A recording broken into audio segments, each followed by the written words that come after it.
The case of Abriel Perez. Abriel Perez was born on November 18, 1971, in Monterrey, Mexico. She was the second of 3 children born to Maria del Sacramento Saganon and Manuel Perez.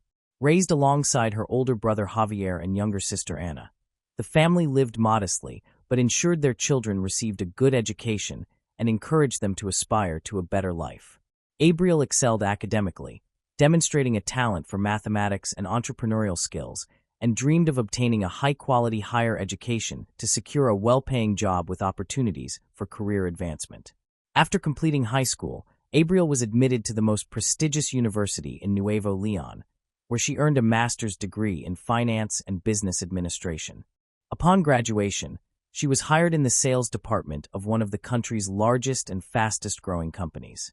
A few years later, she ventured into digital sales and quickly climbed the ranks, becoming the executive director of the company within 2 years.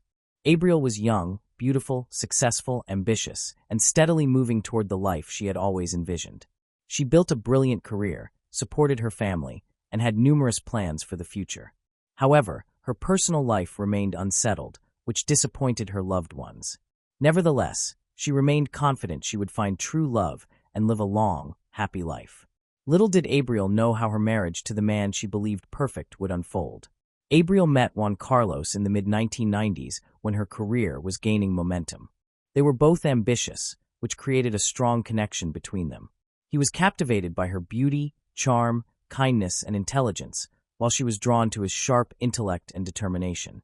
As their companies collaborated on projects, they crossed paths several times, eventually leading Juan Carlos to realize he was in love with Abriel. Through mutual acquaintances, he obtained her phone number and asked her out on a date. The feelings were mutual, and their relationship developed quickly. By 1998, they decided to formalize their relationship with a wedding. By that time, they had both achieved considerable career success and were involved in developing online stores, which showed great promise. Their life resembled a true fairy tale, evoking envy and admiration among their peers. After 3 years of marriage, Abriel gave birth to their first child, a daughter named Ana Cecilia. 2 years later, they had a son named Juan Carlos Jr., and another 2 years after that, they welcomed a third child, a boy named Julio Andres. Despite having 3 young children, Abriel managed to balance her parental responsibilities with her career advancement, taking barely any maternity leave. From the outside, the Perez Sanchez family appeared perfect, wealthy, successful, and happy. However, appearances were deceptive. Behind closed doors, Juan Carlos revealed his true nature, being hot-tempered, aggressive, and harsh. He was intolerant of compromise, insisting that everything be done exactly as he wanted. Over time, his behavior worsened, and verbal altercations escalated into physical confrontations. After the birth of their first daughter, Juan Carlos briefly softened, attempting to control his emotions, but this did not last long. By the time their third child was born, he no longer made any effort to be a good father or husband. He vented his anger on Abriel, insulting and belittling her, and her tears seemed to lift his spirits. He regularly physically harmed her, often in ways that left no visible marks, so she could hide the bruises under clothing or mask them with makeup. All of this was done to protect his flawless reputation and to pride himself on being a model family man, loving husband and father. Abriel remained silent for years, trying not to tell even her sister and mother about the ongoing nightmare. She earned a good income and could have raised the children on her own. However, her husband was a wealthy and influential man who could easily take the children away through the courts. By 2010, the facade of the ideal family had begun to crumble, and those who once admired them began to suspect that something was terribly wrong behind closed doors.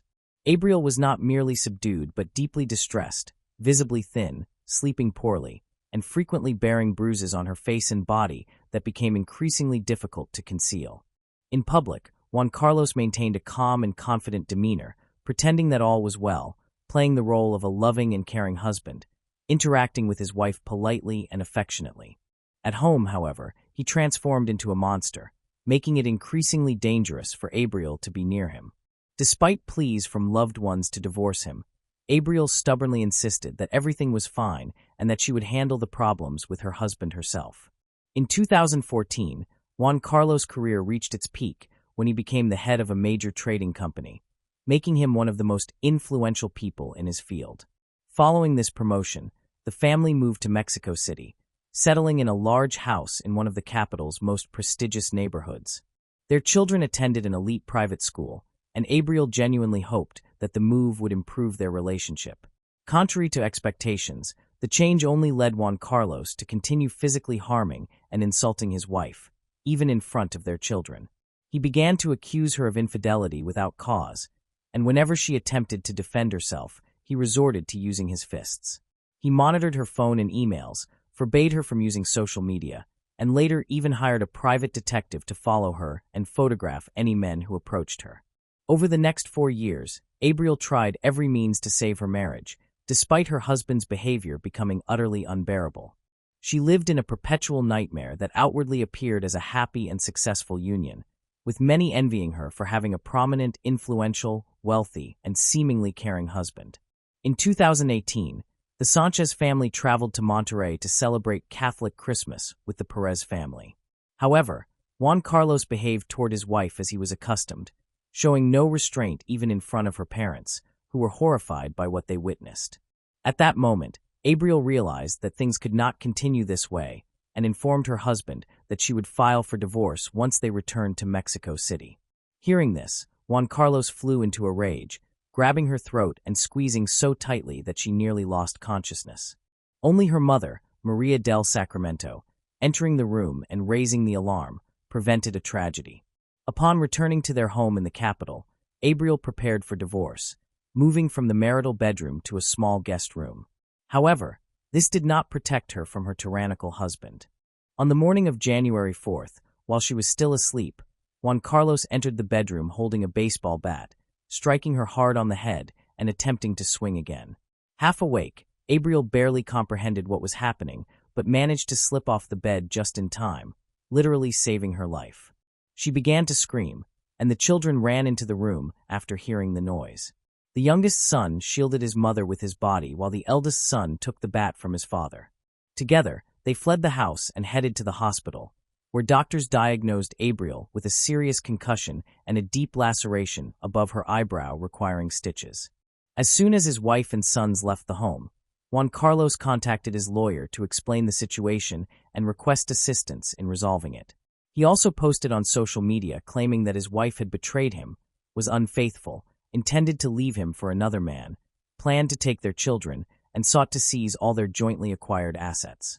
Moreover, he claimed that his wife had stolen all the money from their home safe, and that when he tried to stop her, she had injured him with a knife in the shoulder. As evidence of his innocence, Sanchez shared photos of a bloody knife and stains on the floor, but these were later revealed to be falsified. The blood originated from Abril's own room, and the knife photo had been taken from the internet. Despite this, his friends believed him and shared his story on social media, igniting widespread outrage. Meanwhile, Abril had filed a police report against Sanchez, accusing him of attempting to kill her. After being discharged from the hospital, she moved out of their home with their sons and was granted temporary custody.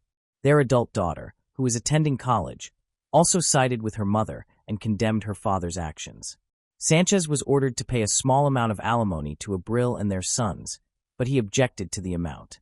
He faced a potential prison sentence, yet, as an influential businessman, he was confident he would evade punishment.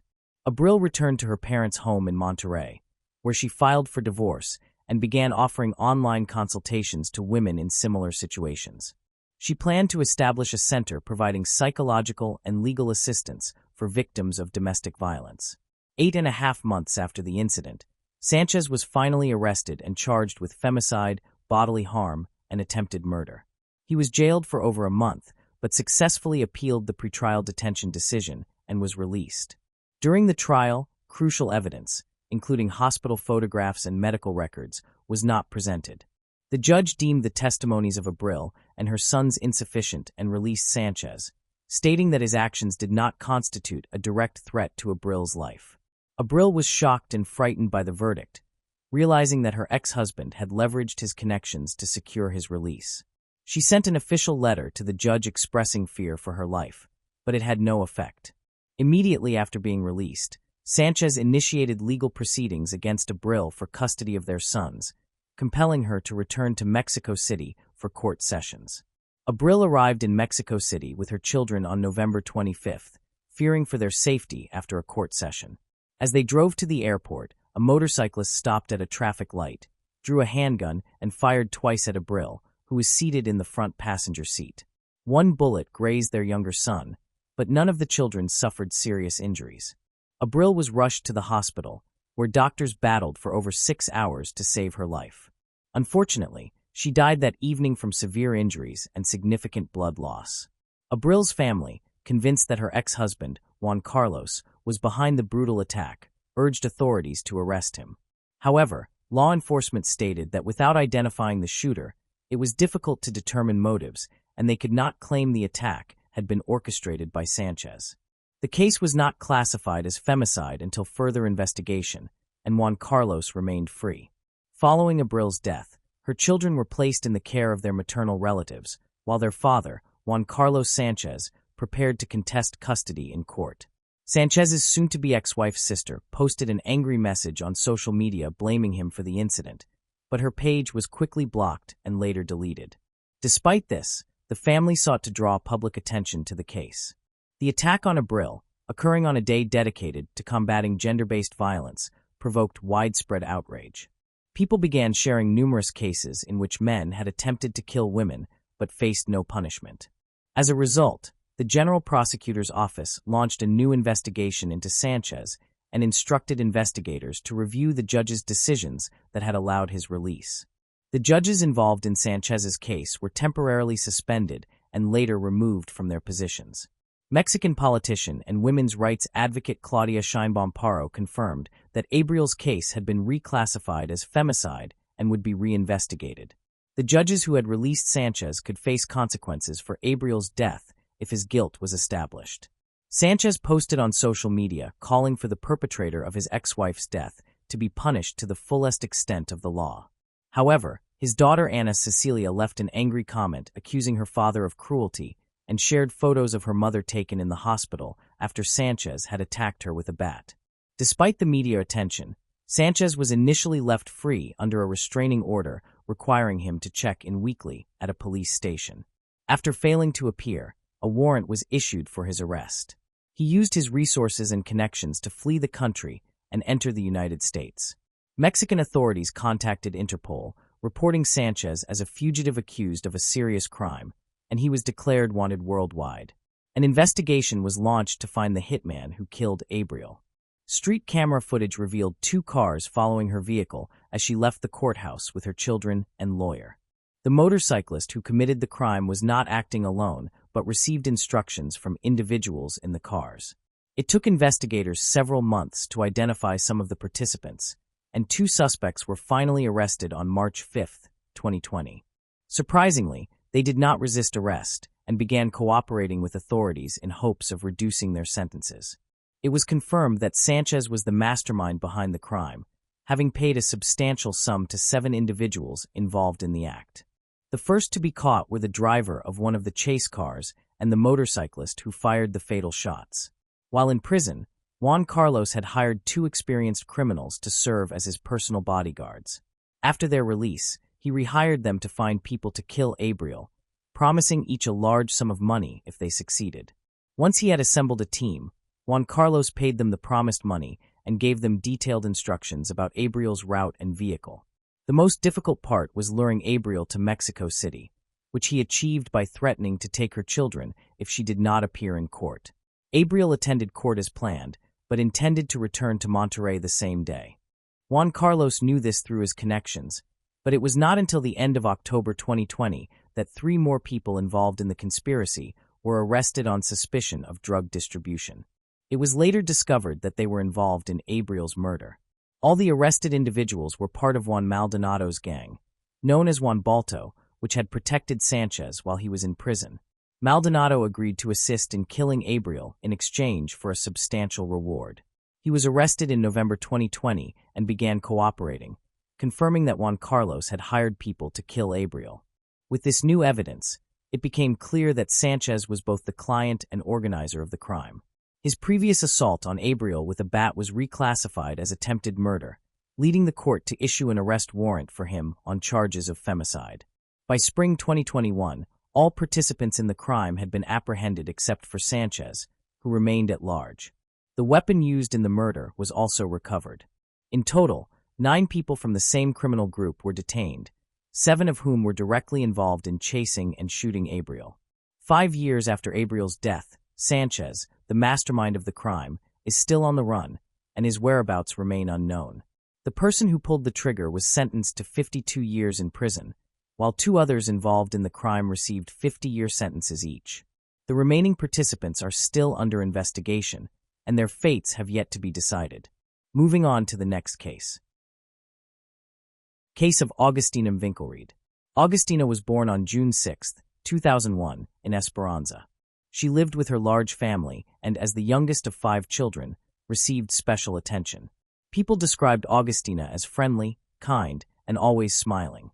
Like many young people, she enjoyed going to the movies, bowling, discos, and playing the ukulele with her friends. Esperanza is a small town of approximately 40,000 residents, where everyone tends to know one another. The limited entertainment options meant that the town's youth frequently ran into and knew each other. On the afternoon of January 12, 2019, Augustina's father dropped her off at a friend's house, where a group of 6 planned to gather. The girls had arranged to visit a nightclub and bowling center called Teo's together. Augustina told her father she would spend the night at a friend's house.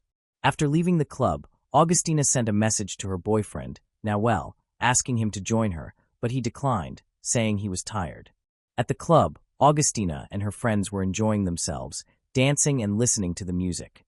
By 5 a.m., they decided it was time to leave, but Augustina ran into another group of friends and decided to stay a little longer. A surveillance camera captured her leaving the venue at 5:40 a.m., carrying her cell phone. After leaving the club, Augustina stopped by a fast food stand, waited in line, chatted with an acquaintance, and then headed toward the road. Normally, Augustina's parents knew her whereabouts because she always kept them informed. However, when morning arrived and they did not receive a text from her confirming she had made it to her friend's house safely, they became concerned and tried to contact her. Her phone was unavailable. Her friend informed the worried parents that Augustina had not returned from the club. Augustina's parents then contacted all her acquaintances, but no one knew her whereabouts. As a result, Augustina's father called the police and began searching for his daughter on his own. Daniel Winklavery, a well-known local figure and president of the town's soccer club, was also the owner of a small furniture manufacturing and sales company. When news spread that he was in distress, many townspeople volunteered to help search for his missing niece, Augustina. Augustina's friends turned to social media to publicize her disappearance, which eventually caught the attention of television news programs. Consequently, the police launched an investigation focusing on Teo's club, the last place Augustina had been seen. They interviewed potential witnesses and reviewed surveillance footage, which showed Augustina walking toward the road but did not provide further leads. The police then expanded their search, questioning residents along the road and staff from nearby businesses. They hoped that someone might have seen or heard something, no matter how minor, that could serve as a clue to Augustina's whereabouts. Brian, a friend of Augustina, saw posts about her disappearance on social media and contacted her father, Daniel. Brian told Daniel that he had seen Augustina outside Teo's club around 6 a.m. He was driving by and noticed her standing on the side of the road, speaking to the driver of a silver car that had stopped nearby, a few hundred meters from the club. Brian continued driving but quickly pulled out his phone and called Augustina to check on her. He asked if she was okay and if she needed a ride home. Augustina told him she was fine and that the man driving the silver car had stopped to warn her that the road was unsafe for walking because of the risk of being hit by traffic.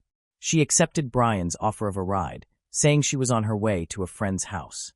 Brian then turned his car around and headed back toward Teo's club. When he arrived, Augustina was no longer there, and neither was the silver car.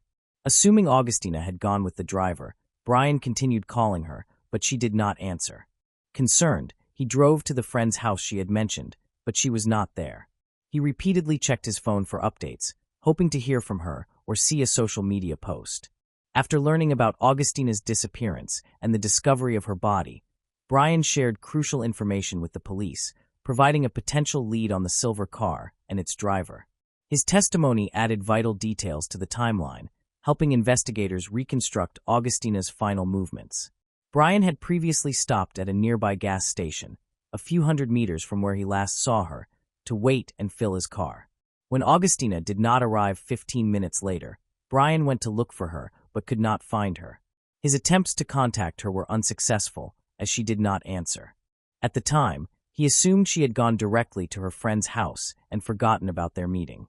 The primary lead in the investigation was the silver car. Although Brian could not identify its exact brand and model, he recalled it was an older vehicle. The driver might have been the last person to see Augustina and could be linked to her disappearance. When the police tracked Augustina's cell phone, they found that the last signal it transmitted was received by a tower located in the same neighborhood as Teo's club. Since the club was on the outskirts of town, surrounded by vacant lots and fields, search teams focused their efforts in those areas. Of all the establishments along the road Augustina had walked, only the gas station had surveillance cameras. Daniel suspected Augustina might have passed by it, given its proximity to her friend's house, and went to review the footage. The gas station attendant, a fellow father, sympathized with Daniel's concern and showed him the recording from that morning, almost risking his job by sharing it without authorization.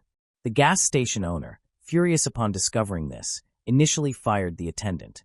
However, after townspeople boycotted the station in protest, the owner reconsidered and rehired the attendant, publicly apologizing. Daniel reviewed the footage, but did not see his daughter.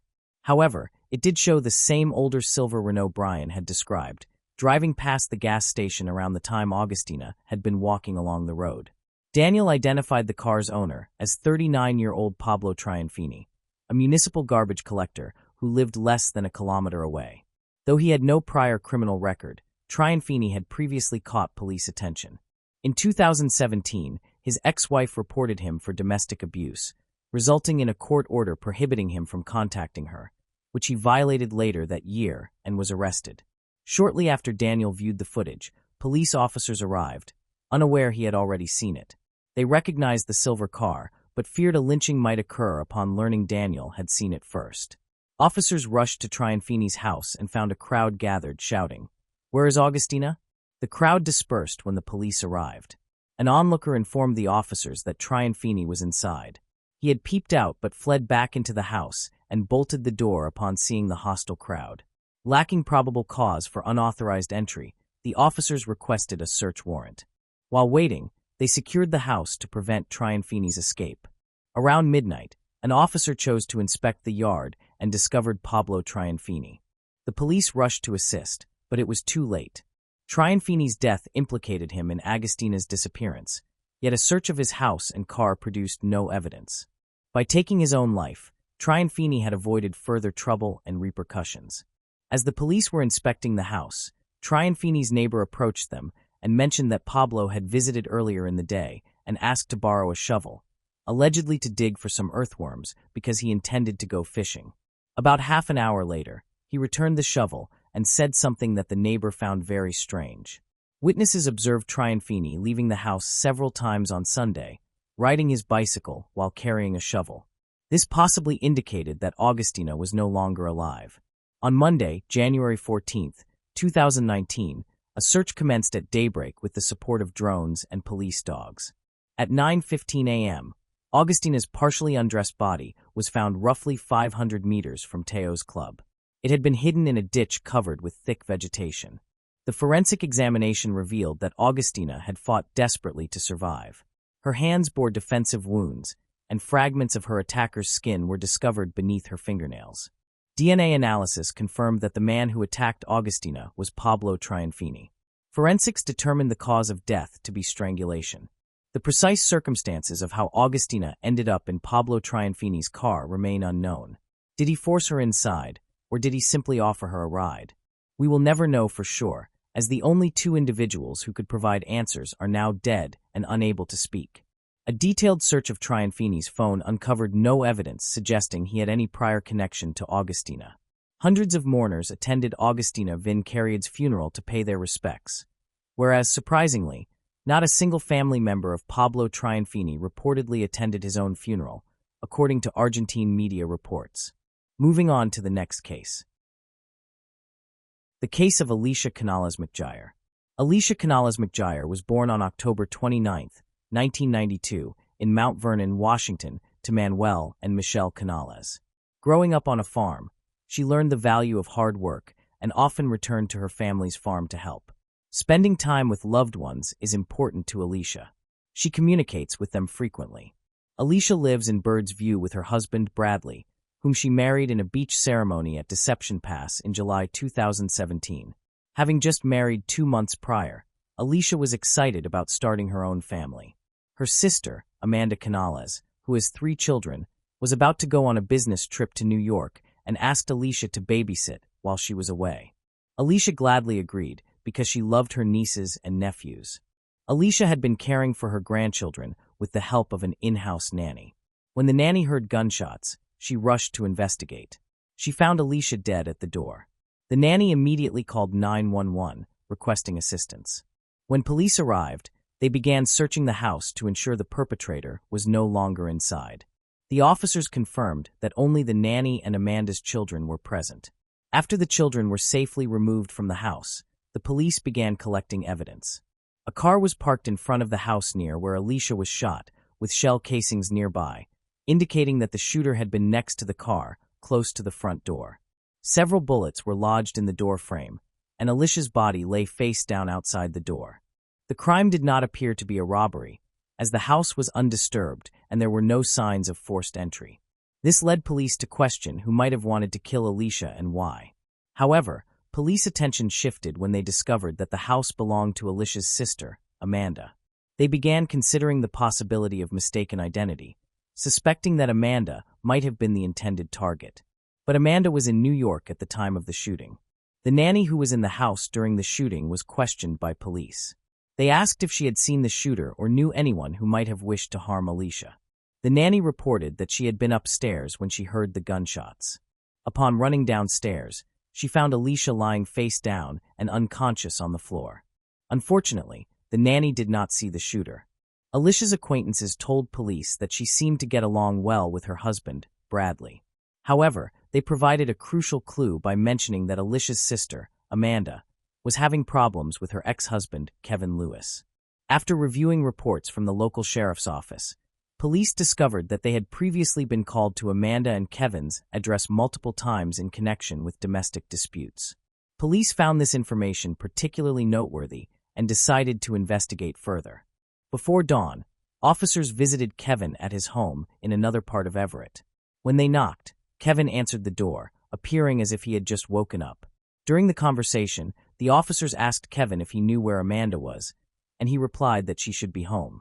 Police questioned Kevin about his whereabouts the previous night. He claimed to have gone home, stating that his sister and mother could confirm his alibi. He did not ask why the police were there. When informed that a shooting had occurred in the house where his children lived, he showed no emotion, which was unusual for a father.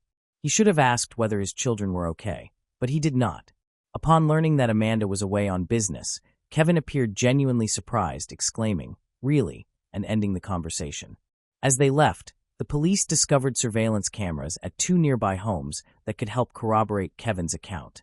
After reviewing the footage, the police observed a car parked near Kevin's driveway approximately 40 minutes before the attack on Alicia. The footage showed someone resembling Kevin walking out the front door, getting into the car, and driving away, contradicting Kevin's claim that he had been home all night. The recording was not clear enough to definitively confirm the person's identity as Kevin. To gather additional information, police examined footage from another camera, which offered a closer view of the car but did not reveal its identity. All that could be seen was that it was a light-colored vehicle. Fast-forwarding the footage, the police saw the car return about 20 minutes later. They then noticed a critical detail. The right front tire of the car differed from the other 3. The 3 tires were light-colored, while the right front tire was dark. The car stopped near Kevin's house, and the same individual seen in the first footage exited the car and walked back to the house. Whoever this man was, he had entered the house roughly 20 minutes before the first 911 call reporting a shooting began coming in. The car then drove away and did not return. It was a 15-minute drive from Kevin's house to Amanda's, meaning the car had sufficient time to reach Amanda's house, or it may not have been involved in the shooting. Amanda first learned of her younger sister Alicia's death when her father called just hours after the tragedy. Amanda was in New York at the time, away from her family. Alicia's death was especially devastating, as she had recently married and was anticipating starting her own family. When police questioned Amanda about potential suspects, she immediately identified her ex-husband Kevin as the likely perpetrator. During their 8 years together, Amanda had endured physical abuse, leaving her with bruises. Even after their divorce in June 2017, Kevin's behavior did not change. He continued to threaten Amanda, causing her to fear for her safety. Following a court ruling in August 2017, Amanda was awarded full custody of their 3 young children. The court ordered Kevin to pay $800 per month. This marked a new beginning for Amanda as she rebuilt her life in Everett, Washington.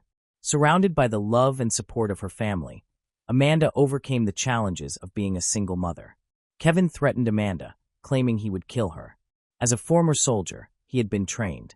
Amanda believed she was the intended target of the attack, but it was her younger sister who died. She even obtained a restraining order against Kevin, which he violated multiple times. Kevin frequently loitered outside her home, peering through windows and instilling fear in Amanda and her 3 children. Despite ignoring the restraining order, he was never charged by police. In one particularly disturbing incident, just weeks before her sister's murder, Amanda was brutally beaten as she exited her car. She was returning home late at night and had parked in the driveway next to her house. She did not see the attacker's face because the assault occurred so suddenly, but she was certain Kevin was responsible. Kevin Lewis, 30, was initially the prime suspect in Alicia Canales-McGire's death. Police believed he was targeting his ex-wife. However, Kevin did not know that Amanda was in New York, nor that Alicia was babysitting Amanda's children while she was away. Police found discrepancies. If the person in the video was indeed Kevin, he would have been home during the entire shooting. Furthermore, his sister and mother had provided him with a solid alibi. As they left, the police discovered surveillance cameras at 2 nearby homes that could help corroborate Kevin's account. After reviewing the footage, the police observed a car parked near Kevin's driveway approximately 40 minutes before the attack on Alicia. The footage showed someone resembling Kevin walking out the front door, getting into the car, and driving away, contradicting Kevin's claim that he had been home all night. The recording was not clear enough to definitively confirm the person's identity as Kevin. To gather additional information, police examined footage from another camera, which offered a closer view of the car but did not reveal its identity. All that could be seen was that it was a light-colored vehicle.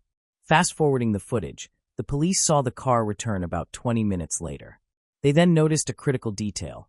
The right front tire of the car differed from the other 3. The 3 tires were light-colored, while the right front tire was dark. The car stopped near Kevin's house, and the same individual seen in the first footage exited the car and walked back to the house.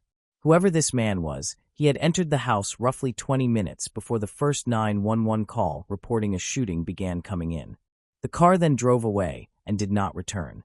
It was a 15-minute drive from Kevin's house to Amanda's, meaning the car had sufficient time to reach Amanda's house, or it may not have been involved in the shooting. Amanda first learned of her younger sister Alicia's death when her father called just hours after the tragedy. Amanda was in New York at the time, away from her family. Alicia's death was especially devastating, as she had recently married and was anticipating starting her own family. When police questioned Amanda about potential suspects, she immediately identified her ex-husband Kevin as the likely perpetrator. During their 8 years together, Amanda had endured physical abuse, leaving her with bruises. Even after their divorce in June 2017, Kevin's behavior did not change. He continued to threaten Amanda, causing her to fear for her safety. Following a court ruling in August 2017, Amanda was awarded full custody of their 3 young children. The court ordered Kevin to pay $800 per month. This marked a new beginning for Amanda as she rebuilt her life in Everett, Washington. Surrounded by the love and support of her family, Amanda overcame the challenges of being a single mother. Kevin threatened Amanda, claiming he would kill her. As a former soldier, he had been trained. Amanda believed she was the intended target of the attack, but it was her younger sister who died. She even obtained a restraining order against Kevin, which he violated multiple times. Kevin frequently loitered outside her home, peering through windows and instilling fear in Amanda and her 3 children. Despite ignoring the restraining order, he was never charged by police. In one particularly disturbing incident just weeks before her sister's murder, Amanda was brutally beaten as she exited her car. She was returning home late at night and had parked in the driveway next to her house. She did not see the attacker's face because the assault occurred so suddenly, but she was certain Kevin was responsible. Kevin Lewis, 30, was initially the prime suspect in Alicia Canales-McGire's death. Police believed he was targeting his ex-wife. However, Kevin did not know that Amanda was in New York, nor that Alicia was babysitting Amanda's children while she was away. Police found discrepancies. If the person in the video was indeed Kevin, he would have been home during the entire shooting. Furthermore, his sister and mother had provided him with a solid alibi. Furthermore, Angelica stated that they had taken the life of the wrong person. It was a case of mistaken identity. The police have never released details about this case. Only law enforcement and family members know that Alicia was shot in the head. Considering that Angelica knew many details about the crime, the police were interested in this information.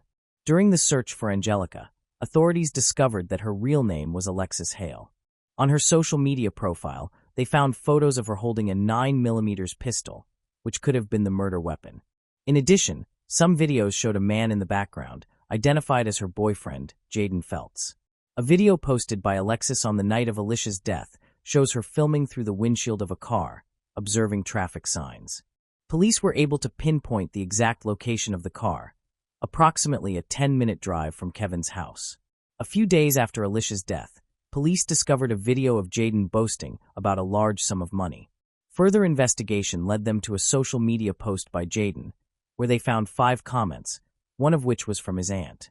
Upon reviewing her profile, authorities realized she was also Kevin's mother.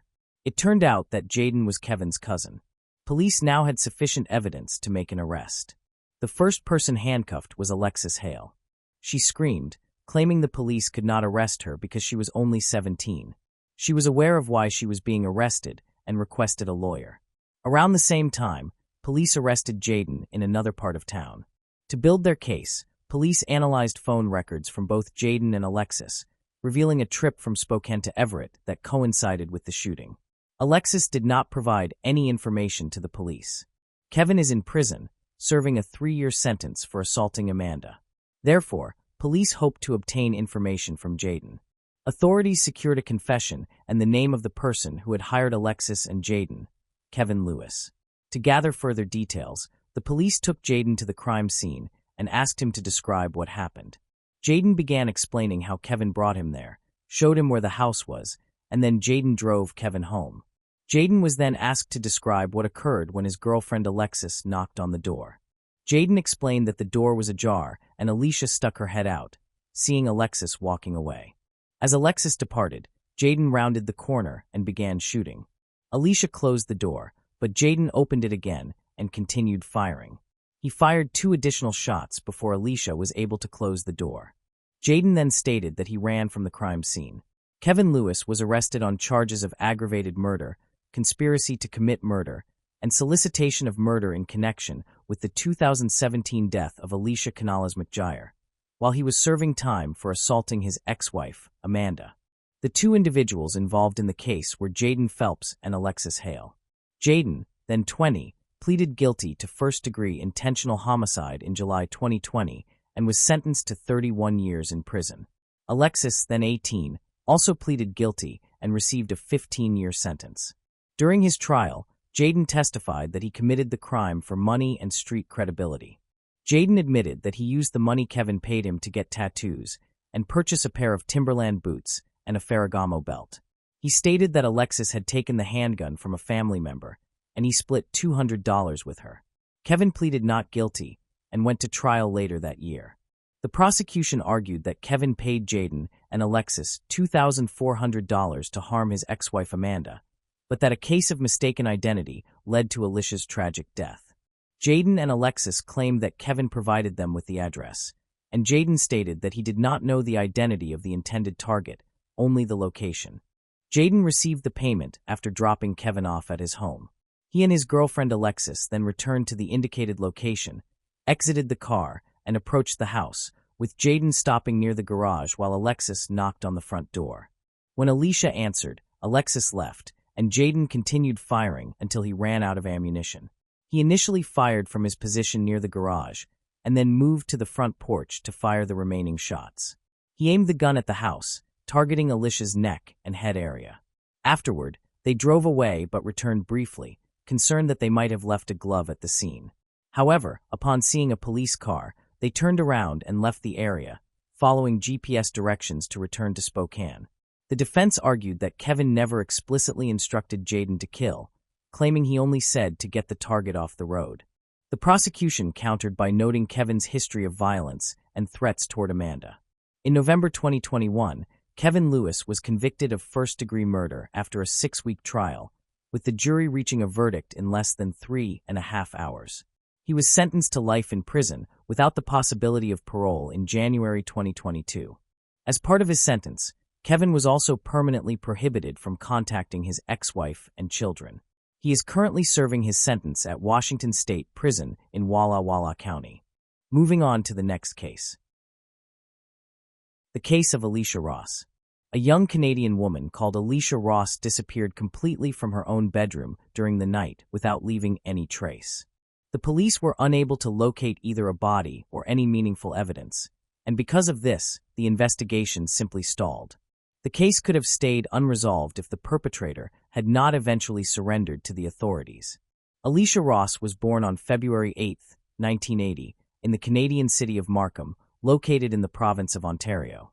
There is no available information about her biological parents, but it is known that they relinquished their parental rights, and she was adopted at only a few months old by a couple named Marvin and Sharon Ross. Her adoptive parents raised her with affection and care, doing everything possible to make sure their daughter had all that she needed and was able to fully develop her abilities. When Alicia began attending school, her adoptive parents chose to divorce, but they kept a cordial relationship and continued to be jointly involved in their daughter's life. Soon afterward, Sharon remarried, and her new husband, Julius Forrest, treated the girl as though she were his own child. Alicia did well academically, showed outstanding talent in drawing, and also developed an interest in photography along with a love for exploring new cities and countries. After completing school, she spent a year in Australia, where she traveled and enjoyed life before returning home and enrolling in university in the summer of 2005. The 25-year-old Alicia later went on a hiking trip in the mountains with friends, where she met a young man named Sean, with whom she started a romantic relationship in early July. He was 4 years older than she was, but the slight age gap did not trouble the couple. On August 16th, the young woman, together with her adoptive mother and their dogs, went for a walk in the park. Alicia seemed happy and mentioned that she was expecting a promotion at work to the role of senior sales manager in the following days. She felt very proud, as she had been working diligently for a long time, and her efforts were about to be recognized. In addition, the young woman spoke about her boyfriend, Sean, whom she had been seeing for a little over a month, but appeared to be deeply in love with. Alicia hoped that this relationship could develop into something more serious in the future, and expressed her wish to introduce her new boyfriend to her adoptive parents by organizing a family dinner. After the walk in the park, the mother went back home, while her daughter left to go on a date with her boyfriend. She promised that she would not stay out for long, as she needed to wake up early for work the next day, when her promotion was supposed to be decided. The women said goodbye and went their separate ways. Sharon would never see her daughter alive again. The unexplained disappearance from her own home that night, after meeting Sean, is what resulted in the unresolved case. Alicia invited him to her house, and they spent a pleasant time together. Around midnight, the young man left for home, and Alicia walked him to the door, which functioned as a second exit through the backyard. They parted with a kiss, and he left, promising to call her as soon as he arrived home. Around midnight, as he had promised, Sean phoned his girlfriend, but she did not answer. He was not especially worried, believing that Alicia had simply fallen asleep since she needed to get up early for work. However, the next morning, when he tried to call her again and she still did not respond, he became truly concerned and contacted a mutual acquaintance who worked at the same office as Alicia. From her, he learned that Alicia had not shown up for work, and he immediately rushed to her house. On the morning of August 17th, Sharon and Julius planned to play golf with friends and left the house at 10. They noticed their daughter's car in the driveway, but assumed that someone had picked her up, so they went on with their day. Some time later, Sean arrived at Alicia's house but could not find her, so he called the police to report her missing. He then contacted Sharon to notify her about what had happened. The couple hurried back home, where the police were already present. Sean was the first person to realize that Alicia was missing and to inform law enforcement. He was also the last individual to see her on the night before she vanished, stating that they had separated at the gate around midnight and that he had not heard from her since then.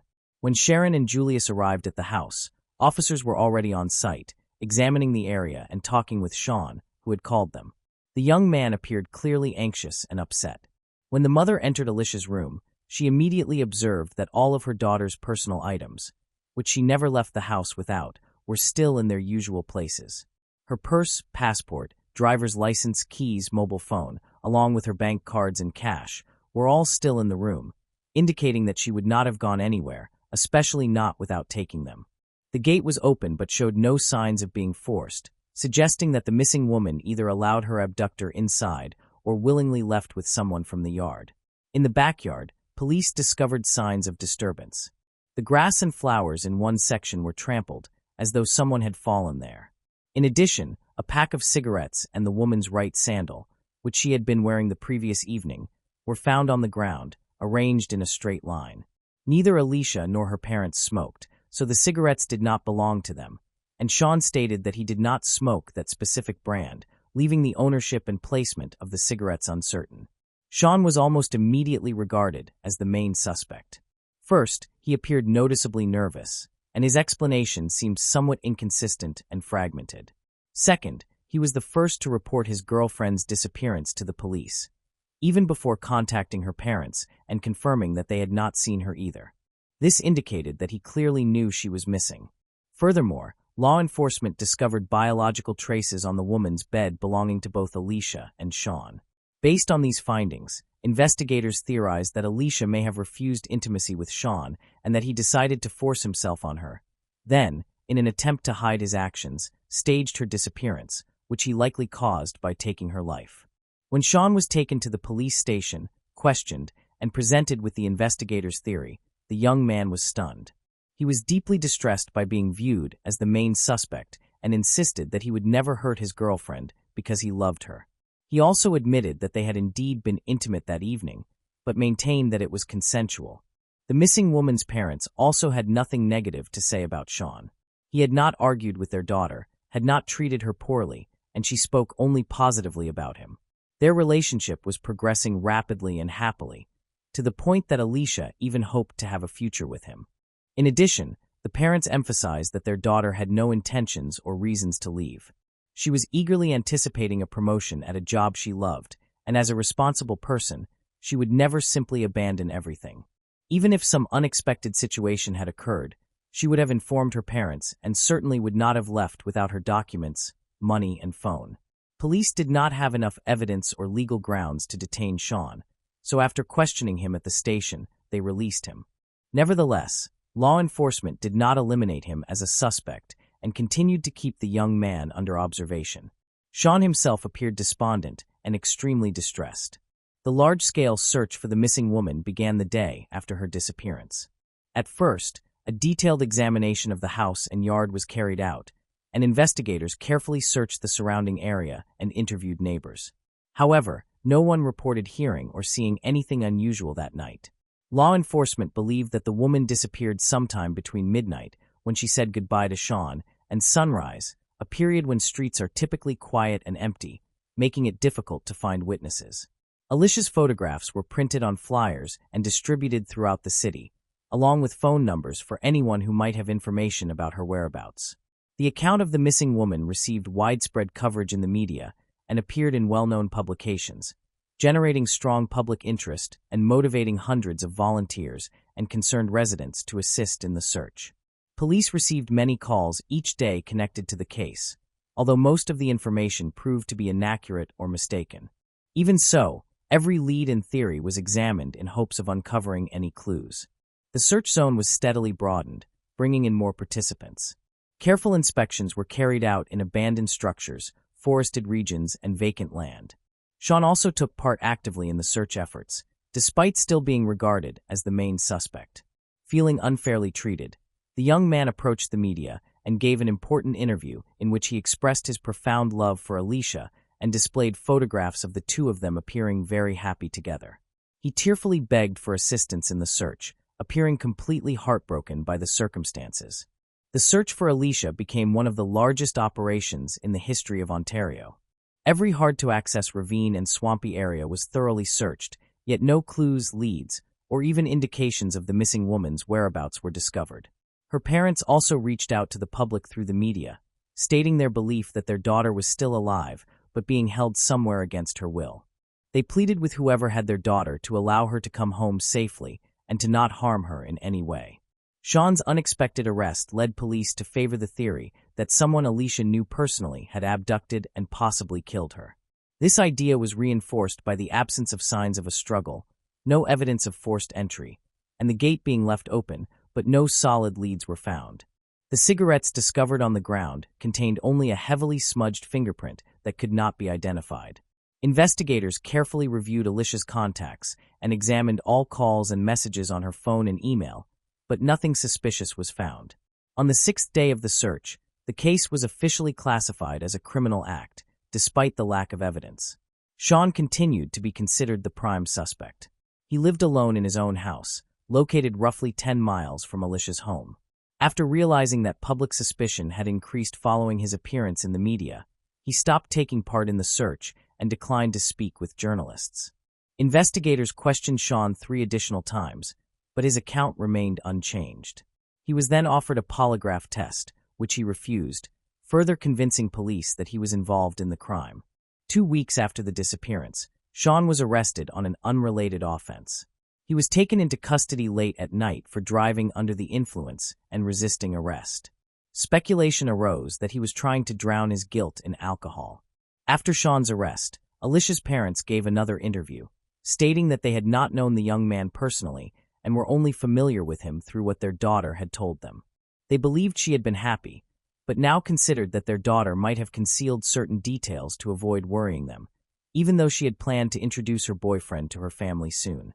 Police questioned Sean's neighbors to see if they had observed anything unusual recently, such as him disposing of large garbage bags, acting suspiciously, leaving suddenly, or cleaning his car. However, no meaningful information came from these interviews. Detectives were left hoping that Sean might eventually confess to everything. About a month after Alicia's disappearance, the media attention surrounding her case began to decline. The search went on, but it was no longer highlighted in newspapers or news reports, and the investigation appeared to have reached an impasse. The only course left for law enforcement was to continue applying pressure on Sean, hoping that he would eventually admit to the crime. Then an entirely unforeseen turn of events took place in the case on September 20th, 2005, more than a month after Alicia's disappearance. A 31-year-old local resident named Daniel Sylvester contacted the police and confessed to killing the young woman, revealing where he had concealed her body. It is important to point out that this man had not previously been a suspect, and the police had not considered him at all during the initial investigation. At first, it seemed that the man was simply seeking notoriety and attention and had chosen to take responsibility for the most infamous case in recent years. However, all uncertainty vanished when police located the young woman's body at the site he had indicated. Daniel Sylvester was an unemployed recluse who lived in his mother's house, which was located next to the Ross family home. The two properties were divided by thick, overgrown bushes, forming an almost impenetrable barrier. Despite living practically next to one another for their entire lives, Daniel and the victims had never interacted. Alicia had seen Daniel on his property a few times and believed him to be mentally unstable because of his odd behavior. Police had not focused on Daniel earlier, as he appeared to be a withdrawn and isolated person who had not drawn attention to himself. Daniel experienced serious social difficulties from a young age. He had trouble making friends, was mocked at school, and every attempt to build relationships ended in total failure, which caused him to develop a deep hostility toward women. As a child, girls called him a loser and said they would never associate with someone like him. At the age of 8, Sylvester was diagnosed with a social behavioral disorder and placed under continuous psychological treatment, but the therapy did not lead to significant improvement. During his teenage years, he admitted that he had fantasies about suddenly attacking and overpowering a girl, which aroused him. However, Specialists were confident that these thoughts would remain fantasies and would not turn into real actions. After completing school, Daniel stopped attending therapy, chose not to pursue further education, and became a recluse. He lived in his mother's house, shutting himself off from the outside world, spending his days sitting in his room, often browsing adult websites, and occasionally going out in the evenings to secretly observe his neighbors by peering into their windows. He particularly enjoyed watching when someone was involved in sexual activity, as the sight aroused him. Still, Daniel remained a virgin well into his 30s, satisfying his urges through solitary means. Neighbors rarely saw him and therefore regarded him as a harmless individual. At first, Sylvester stated that the girl's death had been accidental and that he concealed the body to avoid punishment. According to his account, when he realized that the girl showed no signs of life, he placed her in the trunk of his mother's car and drove roughly 50 miles out of town, hiding the body in a bush-covered ravine along a rural road. 3 weeks later, afraid that the body might be discovered, he moved it again in the middle of the night, taking it even farther away to an abandoned area. The body was located exactly where Daniel said it would be, which removed the final doubts about his guilt. However, the state of the remains showed that the girl had been treated with extreme brutality. The injuries were so severe that it appeared as though she had been struck by a vehicle.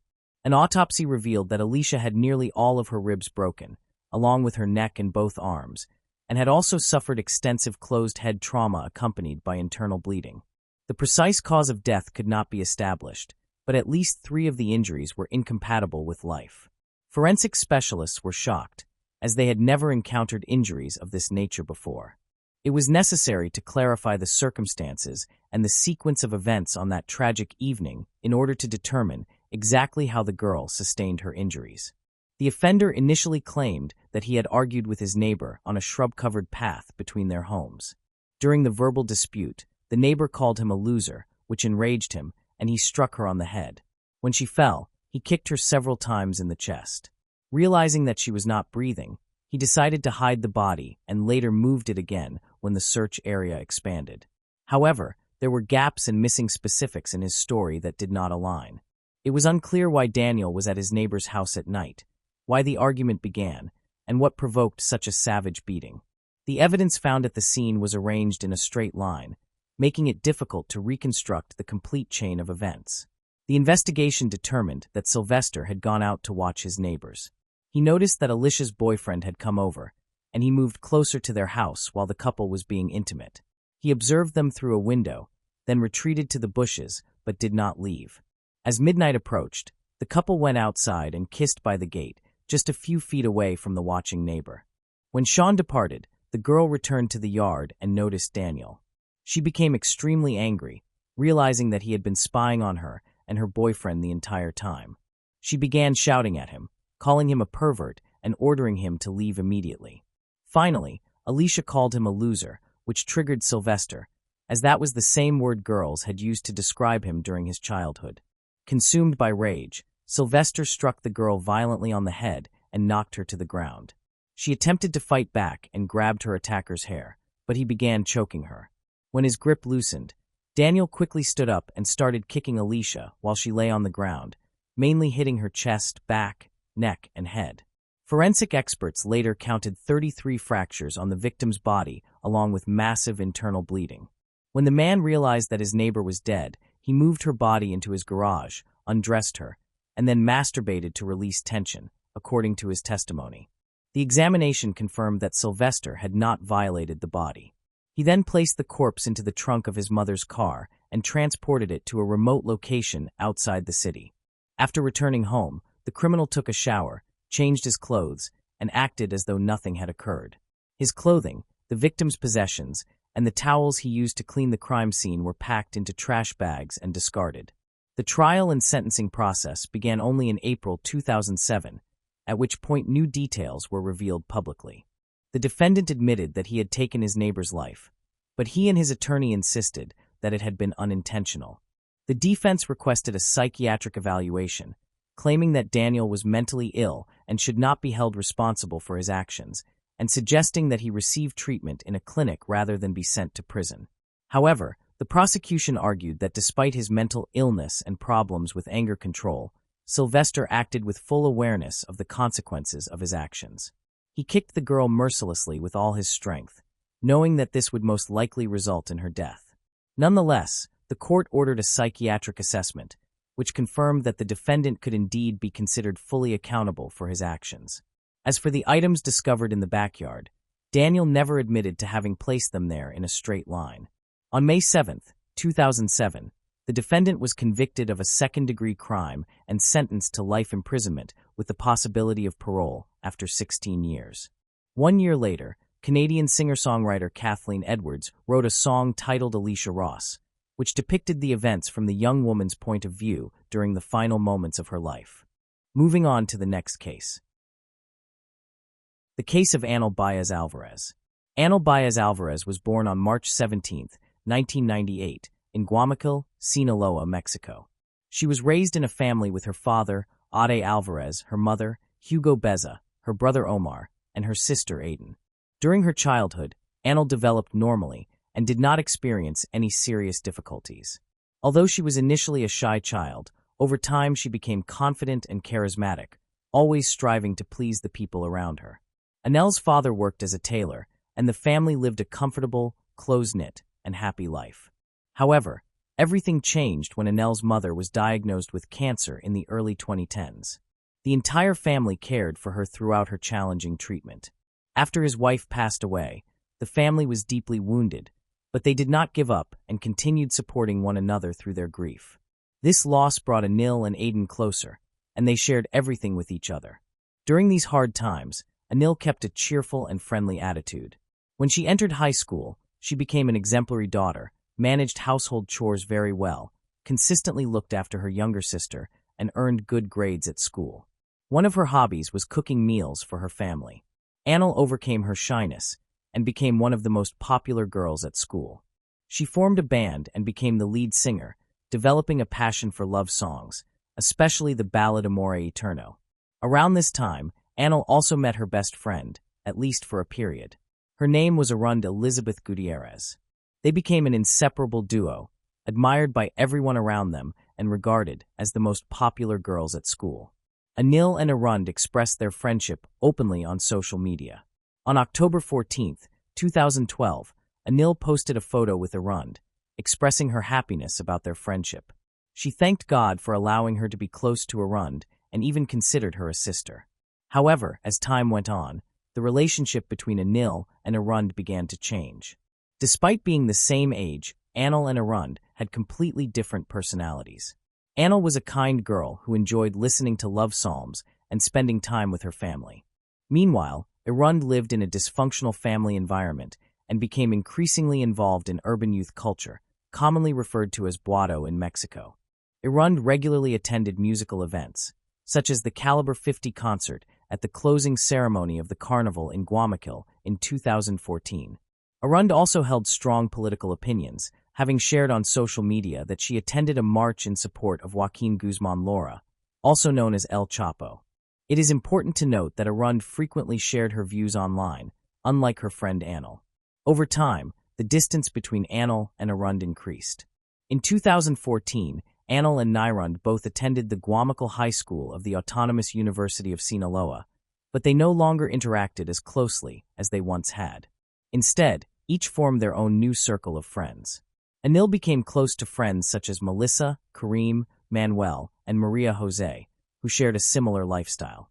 She was often admired and loved by her group, especially Maria Jose, who had known Anil since elementary school. Anil was consistently caring and supportive toward the members of her group.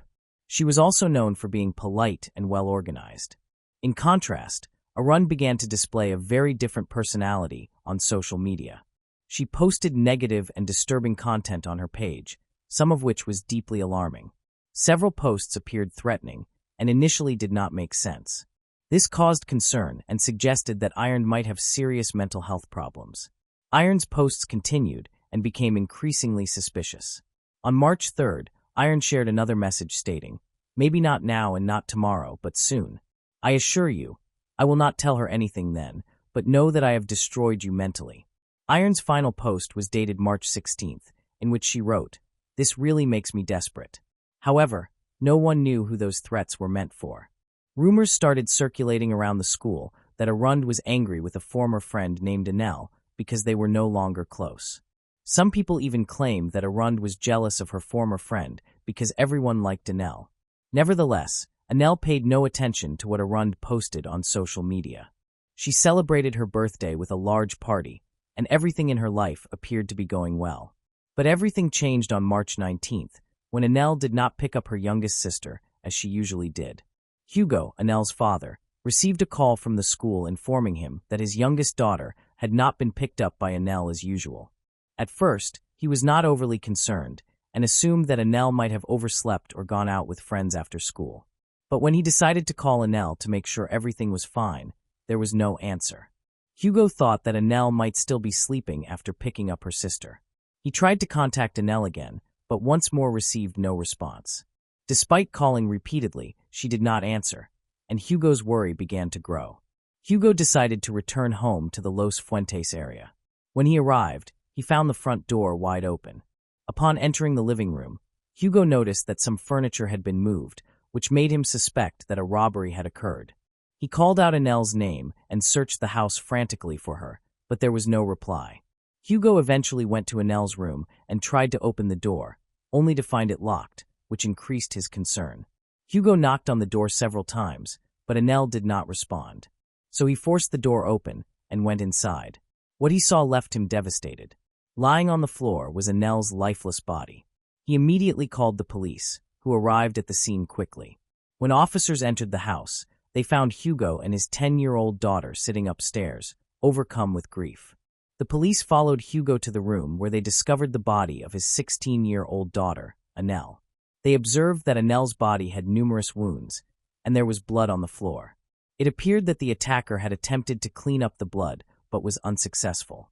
During the autopsy, forensic specialists determined that Anel had been stabbed a total of 65 times. The police believed that the attacker had a close relationship with Anel. This belief was reinforced by the fact that there were no signs of forced entry on the doors or windows, leading investigators to think that Anel knew the attacker and had allowed them into the house. They even speculated that Anel might have arranged to meet the attacker that day. However, when detectives examined Anel's cell phone, they found no evidence that she had invited anyone to her home. As a result, they considered the possibility that the encounter was unplanned. Since there were no surveillance cameras in the area, detectives began interviewing neighbors. Some reported seeing a slim girl with black hair leaving the house. These accounts helped narrow the list of suspects, and the police began focusing on one particular person. They started questioning Anel's close relatives and discovered that all of them had strong alibis. They stated that Anel had no enemies and was very friendly, so they could not imagine anyone wanting to hurt her. However, detectives noticed a social media post made by Arund in which she expressed shock over Anel's death. Some people offered condolences, but others criticized Arund and accused her of being responsible. They left harsh comments, claiming that Arund was guilty. Arund deleted her account, but the police were able to collect information before it disappeared. They called in several of Anel's friends to ask about the relationship between Anel and Arund. All of them said that the two had grown apart, and that Arund appeared to be jealous of Anel because Anel was more popular. After the interviews, detectives accessed Arund's social media accounts and discovered threatening posts she had written months earlier. The most significant one, however, was a message written just hours after Anel's death in which Arund said, "I was so stupid. Oh my God, what did I do?" Everything pointed to Arund becoming the primary suspect in the case. However, this information was kept confidential because the police feared that Arund might flee before they were able to arrest her. Officers waited for the right moment to take action. The case drew enormous attention, and hundreds of people gathered at a well-known funeral home in Guamachil to say farewell to Anel. Anel's friends, family members, teachers, and classmates cried and embraced one another, unable to accept that Anel had died in such a way. Among the crowd, two individuals stood out, Arund and her mother. Arund entered the funeral home with her head lowered, her long black hair covering most of her face. Her clothing seemed strange given the hot weather, as she wore a hooded sweatshirt with long sleeves, as if she were trying to conceal something. Arund and her mother approached Anel's family to offer their condolences. They sat near Anel's coffin, while people around them whispered and stared at Arund with tense looks, noticing how nervous she appeared.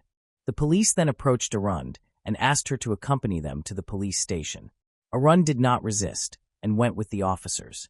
Once at the station, the interrogation began. At first, Arund claimed she was innocent, but after several questions, she began to talk. Arund revealed scratches and bruises on her arms and torso, admitting that Anil had caused these injuries when she tried to defend herself in December 2013. The conflict began over a photograph that Anil had posted online in which the two were seen hugging and partially undressed. Arund disliked the photo because Anil had shared it without her permission. She asked Anil to remove it, but Anil initially ignored her request. Eventually, Anil agreed to delete the photo, but by then it was too late. Their friendship was permanently damaged. The situation worsened when a classmate told Arund that he had a compromising photo of her, and she believed it was the same image Anil had posted months earlier. This led Arund to start thinking about revenge. For a long time, Arund had been expressing her anger on social media. On March 19, 2014, she posted a cryptic message on her personal page. After that, she went to Anil's house in the Los Fuentes neighborhood. When she arrived, Arund brought 2 portions of ice cream and put on a false smile. She said she wanted to make peace with Anil and become friends again. Anil gladly agreed and invited her inside. She even asked Arund to go upstairs to talk in her room on the 2nd floor, just like they used to. Once they were in the room, Anil and Arund talked and ate ice cream together. After a short time, Arund suggested watching a movie. She said she needed to use the bathroom and asked Anil not to pause the film. However, instead of going to the bathroom, Arund went downstairs to the kitchen and took a sharp knife. She returned to the room, hiding the knife under her clothing. She saw Anil lying on the bed with her back turned toward the door, which gave her the chance to attack. Arund pulled out the knife and began stabbing Anil. Anil tried to defend herself, but was unable to fight back. She lost a large amount of blood and collapsed onto the floor, becoming the victim of a violent crime.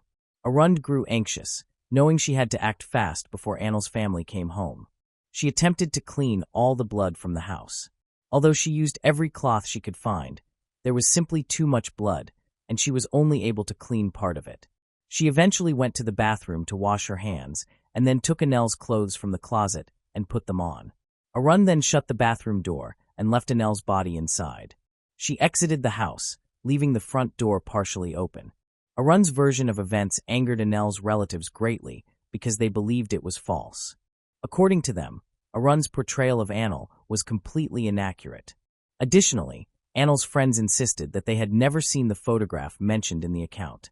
The legal process moved rapidly, for police officers escorted Arund to juvenile court.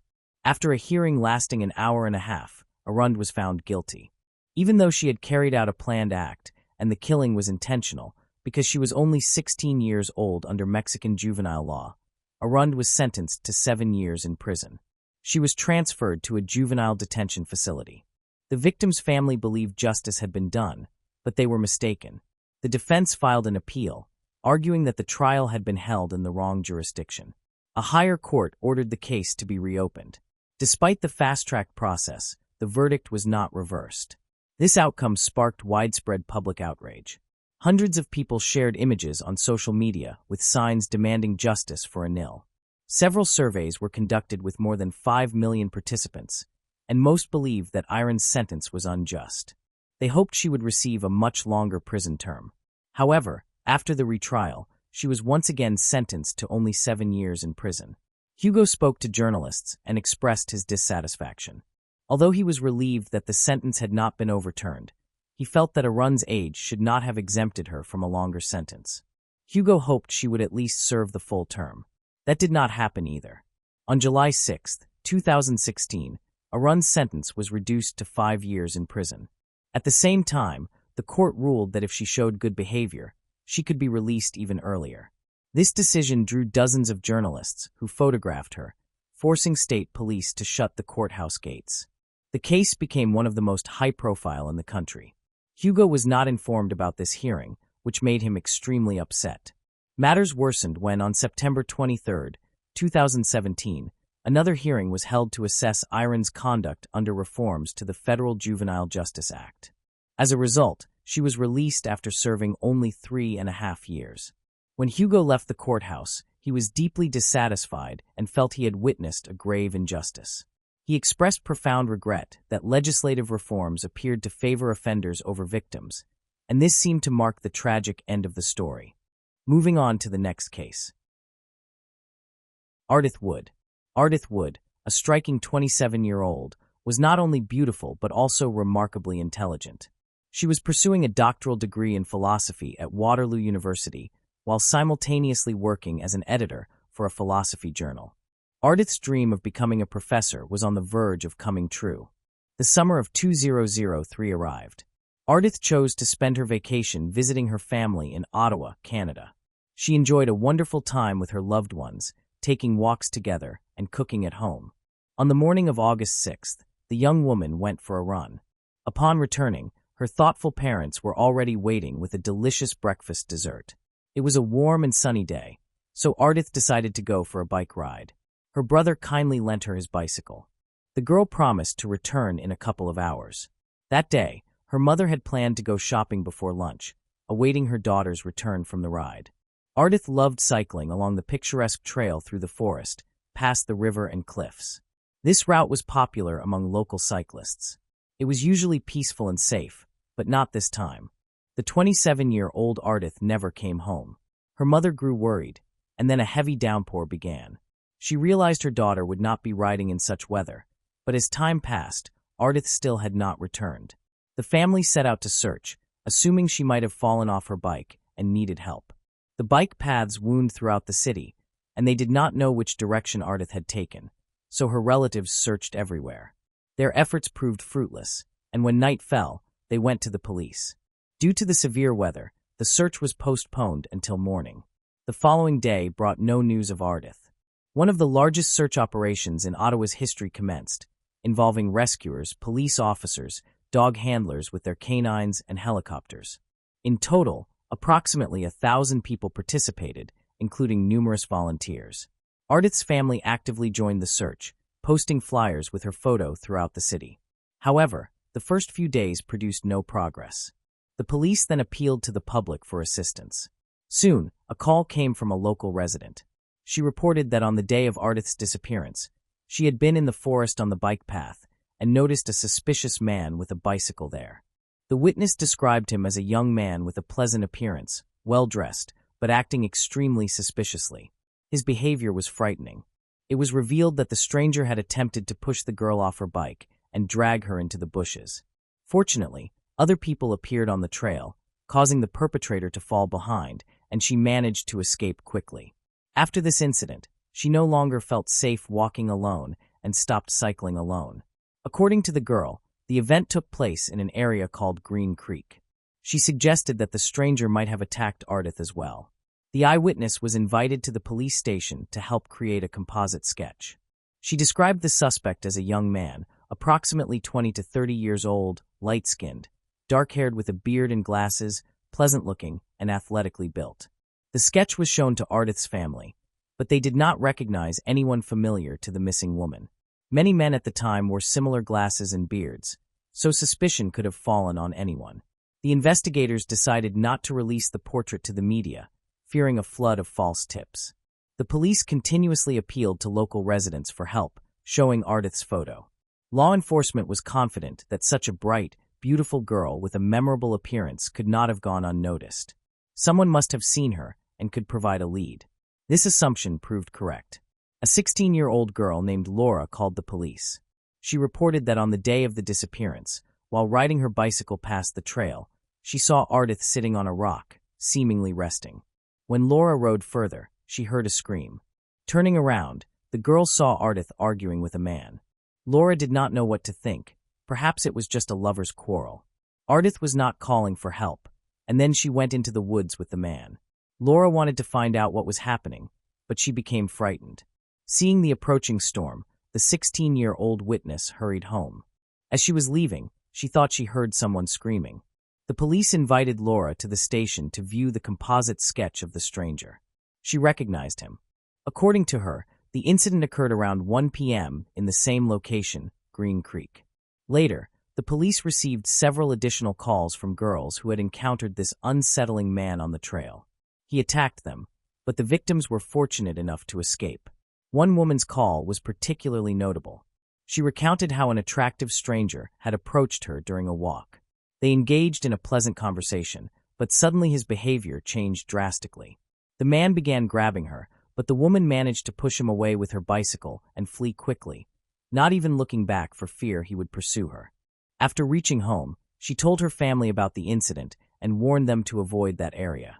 Curiously, none of the girls who were attacked had reported the incidents to the police. The search for Ardith focused around the creek area. Soon, her bicycle was discovered, indicating that the police were on the right track. Meanwhile, the investigators received another call that became a breakthrough in the case. A man, who did not give his name, reported a disturbing incident in the forest. He described a terrible accident. Allegedly, he claimed he did not intend to harm Ardith's life. Confused, he decided to dispose of the body. The stranger stated that he carried the girl across the creek, dug a small pit, and buried her there, covering the grave with branches. Then he hung up. The police managed to trace the call, which had been made from a phone booth 20 minutes away from Ottawa. Law enforcement rushed to the location, hoping to find witnesses or lift fingerprints or DNA from the receiver. However, they were disappointed. Someone had thoroughly wiped the handset. No eyewitnesses or surveillance cameras could be located. The search for Ardith continued in Green Creek. Dogs trained to detect human corpses were brought to the scene. Soon, the worst fears of the family and police were confirmed.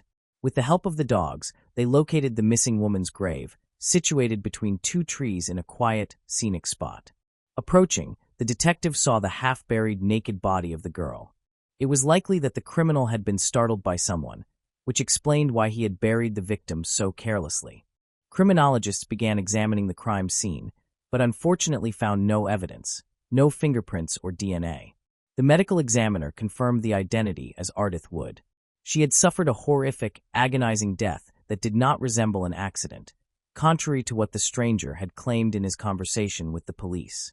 The cause of death was determined to be drowning, with algae found in her lungs, indicating that the girl was still alive when she entered the water.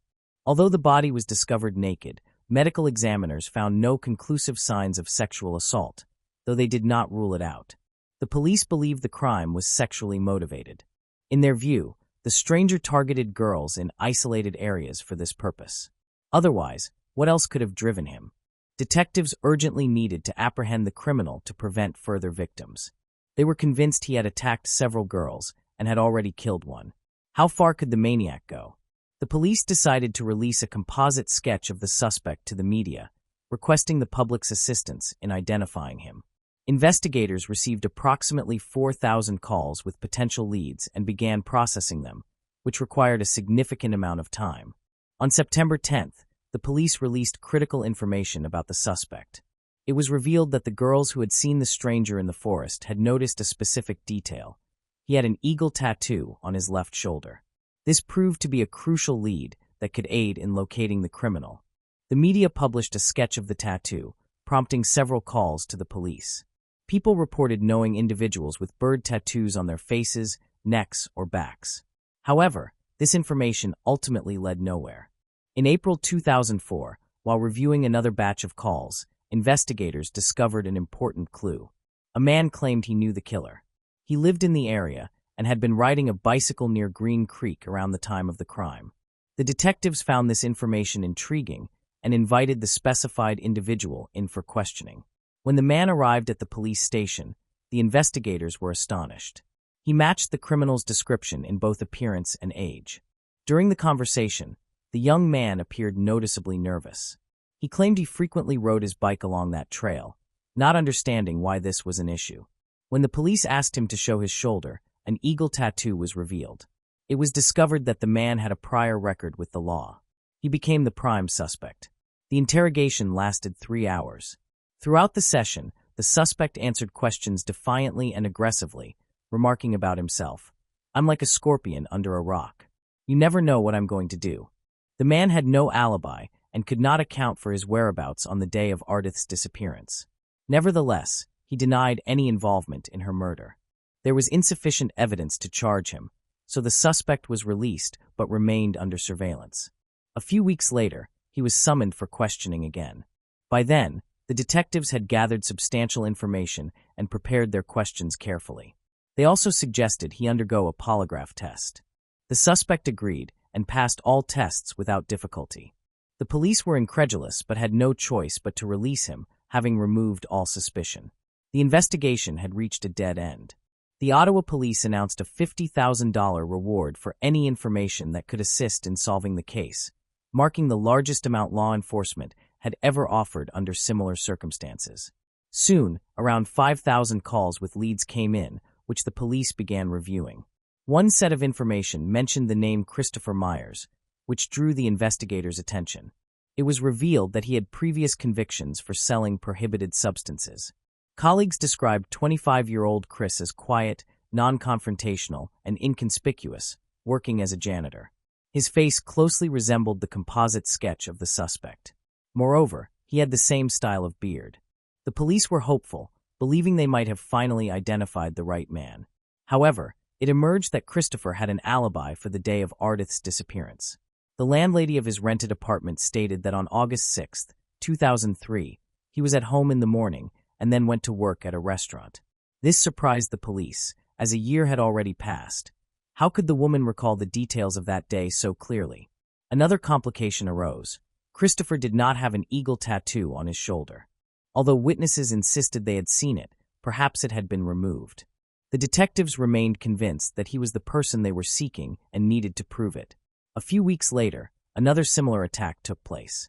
In the evening, a girl who closely resembled Ardith was walking alone across a bridge when she heard someone approaching from behind. Turning around, she saw an attractive man on a bicycle. The girl had no intention of engaging with him or talking and asked to be left alone. The man rode past her, and just as she sighed with relief, the stranger turned his bicycle around and charged straight at her. There was no one nearby who could assist.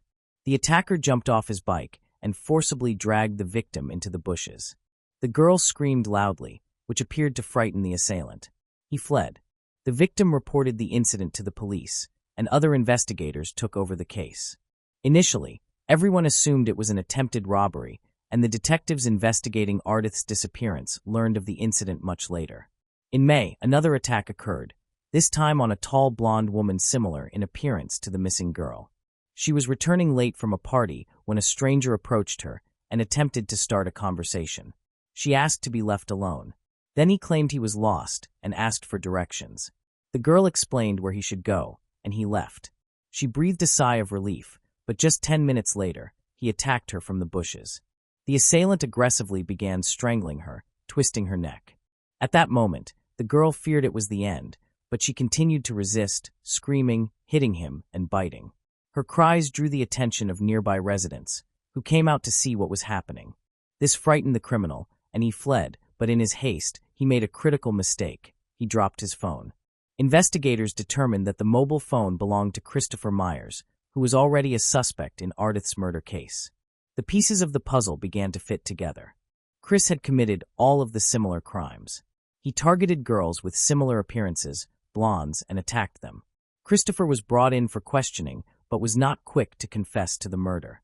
He claimed he had never been to Green Creek, had never seen Ardith, and was not involved in the other attacks.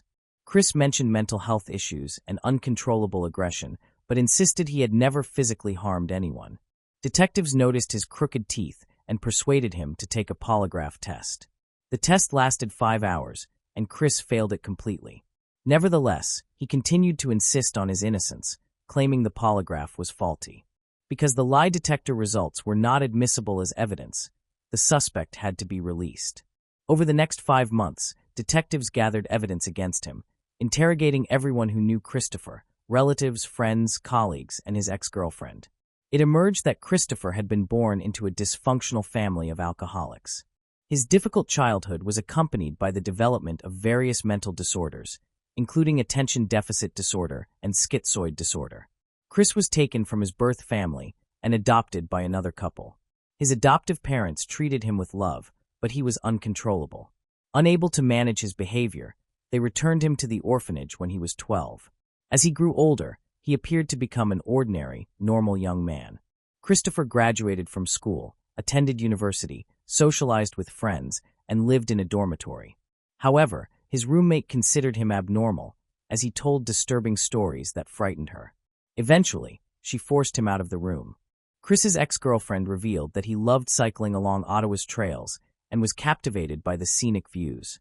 She also disclosed a key secret. Christopher enjoyed temporary tattoos.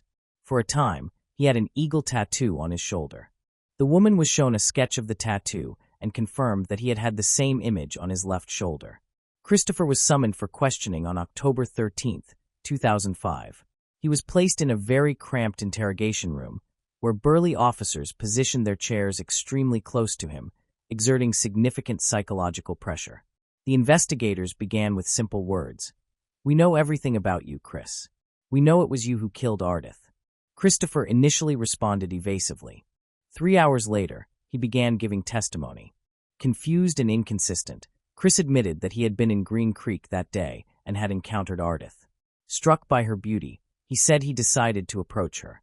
He started complimenting her, engaging in friendly conversation, and then invited her into the woods, to which she agreed. Once there, Christopher began hugging and kissing her, demonstrating to the detectives how it happened. According to him, that was when things ended. Ardith recoiled from him, apparently displeased by his behavior. She ran away, but fell into the creek. Christopher claimed he tried to save her but failed. He attempted to portray himself as a hero, but this account was inconsistent with his later actions. For some reason, he pulled Ardith's body from the water, undressed it, and buried it. When police informed Chris that he would be charged with murder, he immediately retracted his statements, saying, "No, I never met her. It was a joke. I took all the information from the newspapers." Detectives then conducted a serious one-on-one conversation with him. Eventually, Chris confessed to killing Ardith. He even drew a map of the Green Creek trails where he met the girl. On the map, he marked another person, Laura, who had seen him with the victim in the forest. Laura later identified Christopher as the same man she had seen. He was arrested on October 20, 2005, and agreed to go to the crime scene to recreate the events. However, when they arrived at the indicated trail, Christopher suddenly claimed it was not the correct location, insisting everything had occurred elsewhere, although all details matched. Christopher had an unstable psyche. He would give testimony and then retract it. Later, he also confessed to other attacks on girls and was charged with additional crimes for those offenses. At the trial, his lawyer argued that Christopher was simply a troubled young man. Initially, he denied his previous confessions, but later, following his attorney's advice, decided to make a deal with the investigation and plead guilty. On January 8, 2008, 5 years after the murder, he admitted to the crime but refused to disclose his motives and details. Later, he also confessed to the other attacks. The prosecution argued that on that day, Chris had not been on the forest trail by chance. He was stalking his prey like a hunter, attacking several girls who were fortunate enough to escape. The likely motive was sexual assault. Ardith was unlucky that day. She fit Christopher's preferred type, an attractive blonde. He attempted to befriend her, but something went wrong, leading to an argument overheard by a teenage girl passing by. Using a pretext, the killer lured Ardith into the woods, where he attacked her and began undressing her, intending to rape her. To save herself, she ran and jumped into the creek. Chris chased her, caught up, and drowned her, then buried the body. Ardith's parents agreed with the prosecution's version of events. According to them, Ardith was a skilled swimmer and could not have drowned in the creek by accident. They believed the defendant deliberately killed her. However, they remained unsure how Christopher had persuaded Ardith to enter the woods. As part of the plea deal, Christopher pleaded guilty to second-degree murder. He was sentenced to life imprisonment, with the possibility of parole only after 10 years. In 2020, he filed a related petition, which was rejected by the commission due to the high risk of reoffending against women. In 2007, a plaque commemorating Ardith was installed on one of the centuries-old oaks in Green Creek Park. In 2017, during a powerful thunderstorm reminiscent of the day of the murder, lightning struck the same tree. The oak suffered severe damage, and experts believed it would not survive. Yet, miraculously, the mighty tree endured. It continues to grow as a living monument to the girl who was killed nearby. Moving on to the next case. The case of Bianca Roberson. Bianca Roberson, born on October 17, 1998, Bianca grew into a remarkable individual. She excelled at Bayard Rustin High School, earning straight A's and graduating with honors. Her impressive academic record earned her a 4-year merit scholarship to Jacksonville University in Florida, where she planned to major in criminal justice and pursue her dream of becoming an FBI forensic agent. Bianca was a multi-talented young woman who had been involved in various activities throughout her life. She was a Girl Scout, a cheerleader, and a basketball player. She also had a passion for music, taking lessons in flute, violin, clarinet, and guitar. Additionally, she was an artist. Bianca lived with her mother and maternal grandmother, Josephine Perry, and was excited to experience the independence and challenges of dorm life. However, her plans were tragically cut short. On June 28, 2017, Bianca, her mother, and grandmother went shopping at Walmart to prepare for her upcoming move to Florida. Bianca Roberson was tragically killed in a car accident on a road she knew well. The incident happened just 10 minutes after she left a Walmart parking lot. Witnesses quickly called 911 and first responders rushed to the scene. Unfortunately, paramedics were unable to save Bianca, and she was pronounced dead at the scene. Initial observations suggested that Bianca's severe head injuries were caused by her car veering off the road. However, as police interviewed eyewitnesses, a crucial detail emerged. A witness reported that Bianca's car had collided with a red pickup truck, which fled the scene without stopping. As she drove home to meet her granddaughter, Bianca's grandmother was worried about the traffic and wondered if it might be related to Bianca. However, she had no idea that the cause of the traffic jam was actually a car crash involving Bianca. When she arrived home, she was met with devastating news. 2 police officers were waiting to inform her that Bianca had been killed in the accident. For Michelle, Bianca's mother, the news was almost too much to bear. Losing a child is every parent's worst nightmare. Michelle, a nurse from Delaware County, was still grieving the loss of her 22-year-old son, M.L. James Rowley, who had passed away from a heart condition in 2013. She had hoped that time would ease her pain, but instead it had only intensified with the loss of her daughter. Michelle Roberson is struggling to cope with the loss of her second child. "I'm just existing," she said, feeling lost and without purpose. Her children were her reason for getting up in the morning, and now she feels like a mom without kids. After her divorce from Rodney Robertson in 2006, they managed to put aside their differences and work together as amicable co-parents thanks to their daughter, Bianca. Michelle acknowledged that their divorce was not easy, but Bianca's presence helped to calm the tension.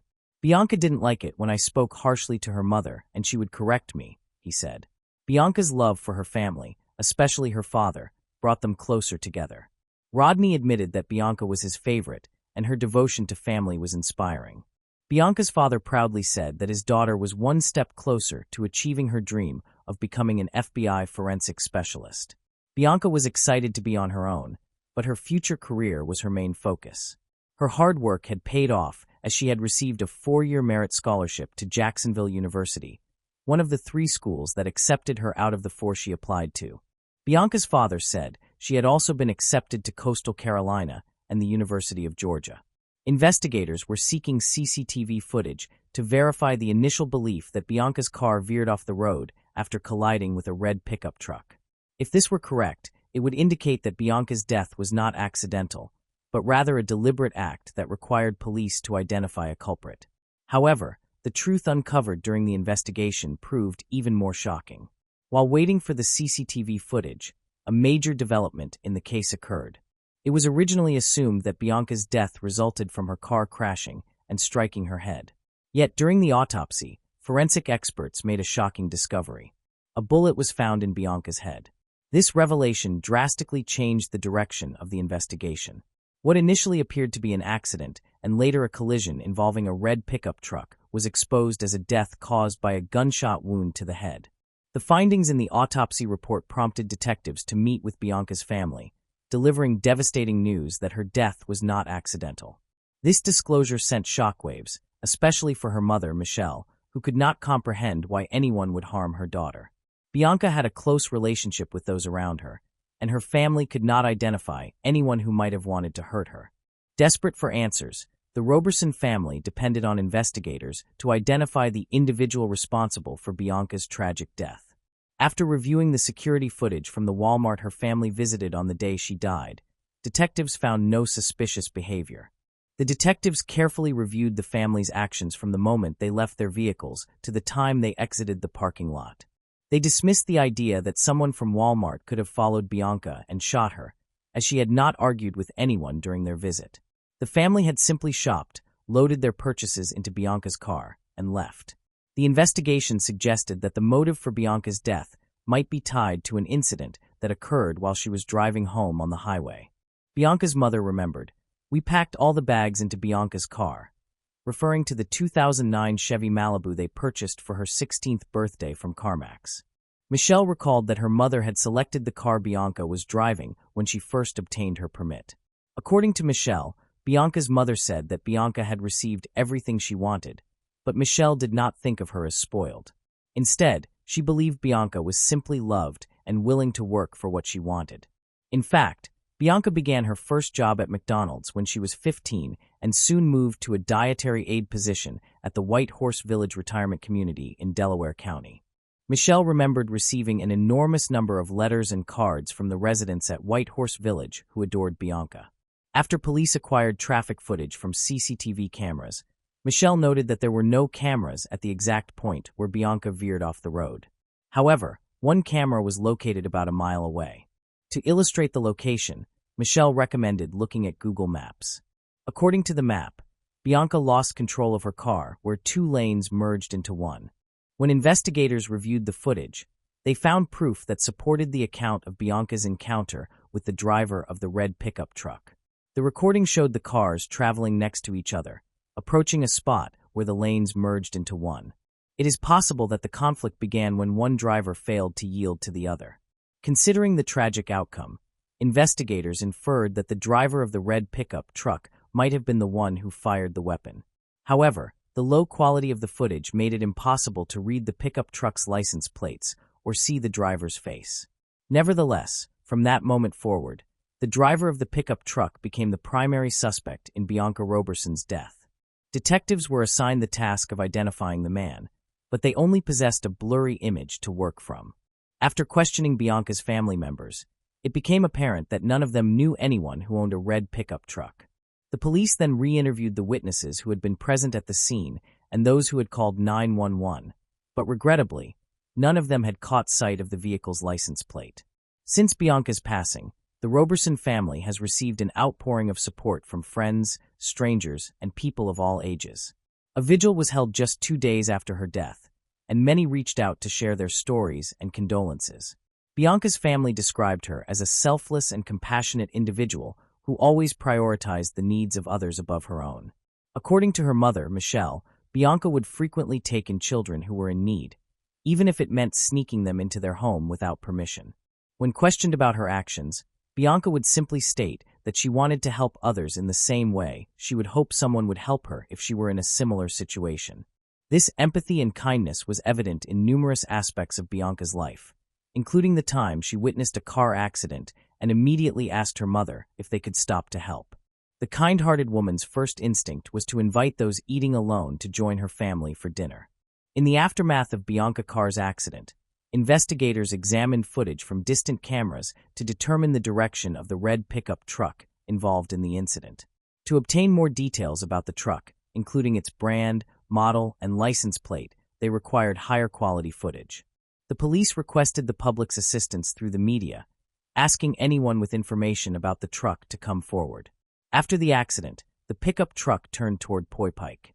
To locate evidence, detectives visited nearby houses and shops, searching for cameras that might have captured the truck. Following an extensive search, they found a camera with clear footage recorded approximately 5 minutes after witnesses called 911 to report Bianca Carr's accident. Upon reviewing this footage, detectives observed the red pickup truck driving by shortly after the incident. The investigation proceeded, but the license plate of the suspect's vehicle remained unknown, and it was uncertain whether the car in the footage was the actual suspect's vehicle or merely a similar one. However, 2 days after the incident, a new lead emerged when a woman contacted the police, claiming she had seen the car they were searching for. She also reported seeing the driver's face.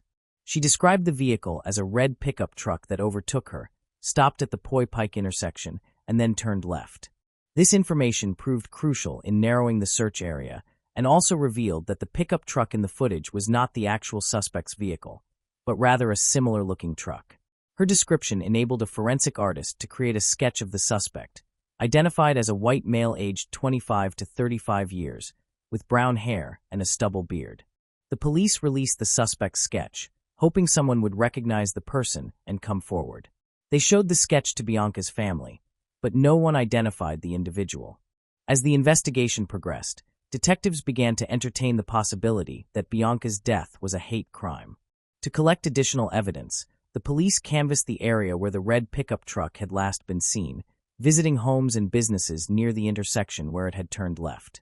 They were searching for high-quality surveillance recordings that could provide answers to their questions. Their efforts proved successful when a homeowner, residing less than half a mile from the intersection, supplied the police with a recording from their driveway surveillance camera.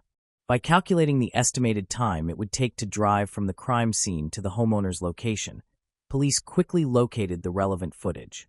Although the new footage was of higher quality than the previous recording, its angle prevented the police from identifying the car or its driver.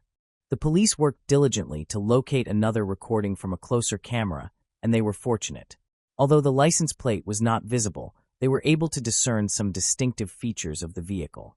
These features included a sticker on the right side window, a vertical dent on the passenger door, and damage to the hood. With these details, the police had a significantly better chance of locating the truck. The police appealed to the public for assistance in finding the truck and its driver by offering a $5,000 reward for any information that could aid the investigation. They were confident that someone would recognize the unique vehicle. 3 days after Bianca Roberson's death, a lawyer contacted the police station on behalf of a client who wished to surrender, stating that his client was connected to the incident that led to Bianca's death. The incident occurred on a recent Wednesday at approximately 5:30 p.m. Bianca Roberson, an 18-year-old who had recently graduated from Westchester Ruston High School, was driving on Route 100, a two-lane highway, en route to Jacksonville University. Her life was filled with promise, with a loving family and a bright future ahead.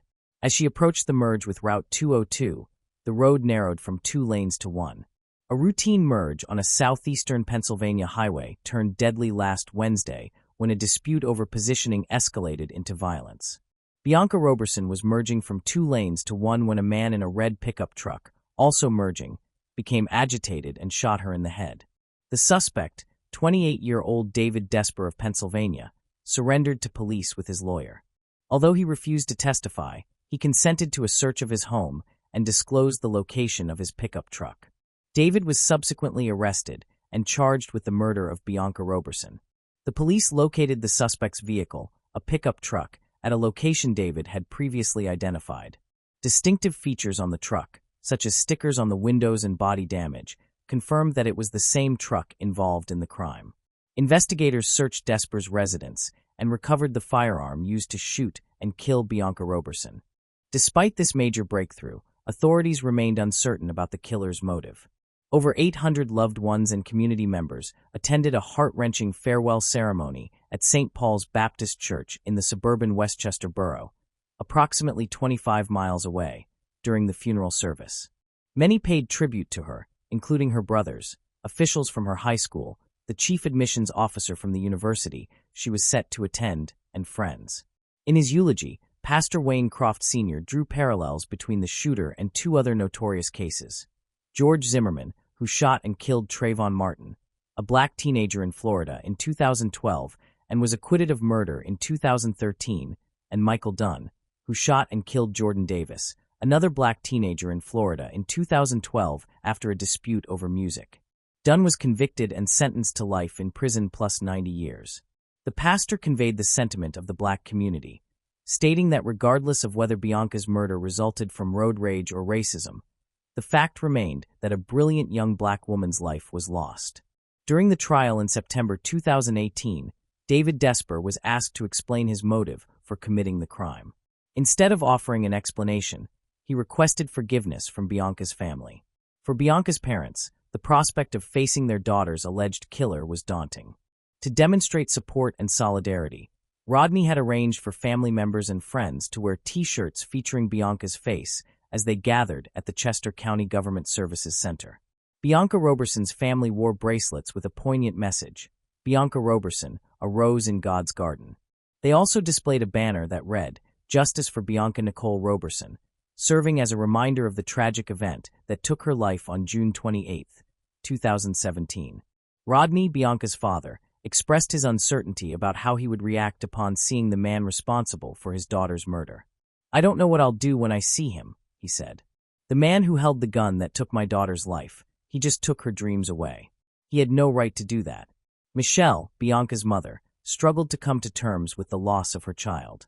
"I want to hold her, comfort her, and bring her back," she said through tears. The prosecutor argued that the traffic conflict occurred because Bianca failed to yield when the lanes merged into one. In response, David Desper rolled down the passenger side window and fired a shot. Realizing the severity of his actions, David Desper fled the scene, leaving his pickup truck with a friend in Pennsylvania and attempting to escape to Delaware. However, after his sketch and the distinctive features of his pickup truck were publicized in the news, David Desper chose to hire a lawyer and surrender. The police investigated his social media accounts and interviewed his friends, but found no evidence indicating that the crime was motivated by bias. Consequently, David Desper was not charged with a hate crime. District Attorney Hogan stated that there was no indication that the crime was racially motivated or a hate crime. Nevertheless, many people disagreed with this assessment. Prior to sentencing, the defense portrayed David Desper as harmless and immature for his age, describing him as a big kid who enjoyed playing with cars in his free time. They argued that David Desper had essentially handed the case to the government by turning himself in. The defense claimed that David Desper was driving home when another car startled him, causing him to fire the gun. They maintained that David Desper was not a menacing individual. Prosecutor Chris Miller countered that a 28-year-old man driving with a loaded firearm is not a big kid. He emphasized that David Desper's actions were those of a responsible adult. Ironically, David Desper's own mother had shared a Facebook post about the police searching for the person who murdered Bianca Roberson, unaware that the suspect was her own son. Wendy Desper expressed her love for Bianca's family and apologized for her son's actions. "I'm so sorry for what my son did," she said as her son wept. Rodney Roberson struggled to speak through tears as he addressed his daughter's killer. "I have simple questions for the defendant," he said. "Why did you shoot my daughter? Was it because of her youth, her race, her gender, or just because you wanted to go first on the road? Was it simply because you were having a bad day?" Rodney continued, "All my dreams for Bianca were coming true until the day the defendant took her life. Now all I have left of Bianca are my memories." David Desper pleaded guilty to third-degree murder. The court sentenced him to 40 years in prison, with the possibility of parole after 20 years. Judge Marie Weecraft became emotional as she announced the sentence, telling Desper, "I don't believe you were afraid. I believe it was anger." County Judge Marie Weecraft imposed the maximum sentence of 20 to 40 years for that grade of homicide. David Desper attempted to appeal the sentence, but his appeal was denied. Moving on to the next case. The case of Melissa Lamsch. The Lamsch family is a big family and maintains a very close bond with one another. Melissa Lamsch, a strong and lively woman, is the youngest of 5 siblings. At 27, she works as an emergency medical technician and always tries to reinvent herself, from her appearance to her work. She is very proud of the path she has selected, despite encountering various challenges. In 2013, Melissa met Matthew Plote when they were both in college. At first, they were friends and shared a close relationship. However, everything shifted when she learned she was pregnant. Matthew wanted her to get an abortion, but she declined and chose to raise the child alone. His distance and blame upset her, especially because they had known each other for a long time. As her due date neared, Melissa left her job and moved back with her father in her childhood home in Mentee, Morris, Illinois. She is enthusiastic regarding motherhood, although her relationship with Matthew is becoming distant. She still hoped her child would have both a mother and a father, so she continued staying in touch with him. However, Matthew not only remained silent, but also concealed his upcoming fatherhood. Even his co-workers and family were unaware. At about 4:30 p.m. on November 25, 2020, a fire erupted at Melissa's home, and when neighbors noticed, they called 911 to report the fire. The fire department rapidly came to the scene and found heavy smoke covering everything. The ceiling and walls had fallen down, and the scene was extremely chaotic. Inside the rubble, they located the body of 27-year-old Melissa Lamsch, who was 9 months pregnant, lying face down on the kitchen floor. Michael Pohl, an agent from the Illinois Fire Marshal's office, is examining the fire at Melissa's home to determine whether it was accidental or deliberate. When he examined the kitchen, he initially assumed the fire might have started from cooking. But after a closer review, he learned that the oven and stove were both off. All control knobs were in the off position, and there was no damage inside the oven, showing it was not a cooking-related blaze. They also uncovered no electrical issues, which lowered the chance of an accidental fire. Michael identified at least 3 simple ways for Melissa to leave the house. Most rooms in the house, other than the kitchen, had exits, so it was assumed she would locate a way out. As an emergency medical technician, she was familiar with handling emergency situations. However, she stayed in the burning kitchen. As people started linking the information, they considered this very puzzling. While firefighters studied the home, investigators talked with Melissa's family. Her sister, Cassie, said that during a phone call, their conversation was interrupted when Matthew suddenly arrived to visit Melissa. This was the second time he had gone to see her in the previous few days. Carl Lamsch, Melissa's brother, told investigators that he had spoken to Matthew on the phone, during which Matthew confirmed he had been at Melissa's home that day. Carl also mentioned the fire and the death of a person, but did not clarify that it was Melissa. Investigators later relayed this to Matthew when they called him for questioning that evening. During the interrogation, Matthew was composed and spoke quietly. He said that he went to see Melissa to discuss financial issues and to ask permission to be at the hospital when she was expected to give birth in 2 days. That was the reason he was there. At first, authorities suspected that Melissa might have died from natural causes, possibly because of complications from pregnancy or from inhaling carbon monoxide from the fire. However, 2 autopsies showed that she had been strangled before the fire started. There was no soot in her lungs, and the carbon monoxide levels in her blood were normal. Instead, the doctors located proof of strangulation, including bruises around her neck. Ultimately, it was determined that Melissa had been murdered. On December 14, 2020, Melissa's relatives held a funeral for her and the unborn baby she intended to name Barrett. Her family believed that Matthew was responsible for Melissa's killing simply because he did not want to become a father. Investigators also found that Matthew had a past involving several relationships with women. With no additional suspects and his acknowledgement of being at Melissa's house that day, he became the main suspect in the case. As a result, detectives were collecting additional proof to charge him. By August 2021, it had been 9 months since Melissa died in a house fire in Mempt, Morris, where she resided. However, firefighters in Carroll Stream, where Matthew was employed, about 75 miles away, were unaware of the fire. Matthew did not reveal anything to his colleagues. When examining his alibi for that date, detectives learned that he had phoned in sick and did not appear at work. On August 28, 2021, Matthew was called again for questioning. Throughout a 7-hour interview, he explained why he was at Melissa's residence on the day of the fire. He said that when he left in the afternoon, Melissa was speaking about cooking a meal. She mentioned some dish, but he did not stay to listen further. Most of the remaining period in the interview was spent with investigators asking questions, while he responded very little. The only person with a motive to kill Melissa was Matthew, who was involved with various other women and did not wish to alter his lifestyle. Clearly, he did not want to accept responsibility for the baby. Matthew had intentionally hidden the fact that she was pregnant with his baby. On March 9, 2022, roughly a year and a half following Melissa's death, Matthew was detained on accusations of murder, intentional injury to an unborn child, and arson. However, he claimed not guilty to any of the accusations. Defense lawyers insisted that their client had been misinterpreted. They said that Matthew, as a firefighter, was a dependable individual and not a killer. On March 18, 2024, Matthew's trial commenced in Ogle County, Illinois. The prosecution claimed that he murdered Melissa and their unborn child because he did not want to become a father. In contrast, the defense argued to the jury that there was no proof proving Matthew had harmed Melissa. They said that he had only gone to see her that day to talk, addressing finances and plans for after the child was born. He then departed while she was preparing a meal.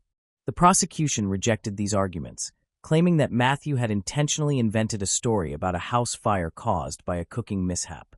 They argued that this explained why her body was located in the kitchen. They summoned Michael Pohl, a fire inspector, to testify about his conclusions. Michael stated that there was no proof of a fire caused by electrical matters or cooking. The court also called forensic pathologist Amanda Humans, who conducted one of the autopsies, to testify. In court, Amanda stated that no soot was found in Melissa's airways and her carbon monoxide blood levels were normal. Therefore, she concluded that Melissa had died before the fire began. She also observed indications of a struggle on Melissa's body, such as bruising around her neck, a type of injury caused by ruptured blood vessels called subcutaneous hemorrhage. According to Dr. Amanda, this is an obvious indicator of strangulation. Additionally, she said it was the most extreme subcutaneous bleeding she had ever encountered in a strangulation case. Prosecutors collected more persuasive proof from a 7-hour interview with Matthew. Notably, he never denied killing Melissa or killing their unborn son. This implied that he could not fool himself regarding this reality. Throughout the interview, he stayed calm and withdrawn. However, the defense argued that his quietness actually demonstrated his innocence rather than guilt.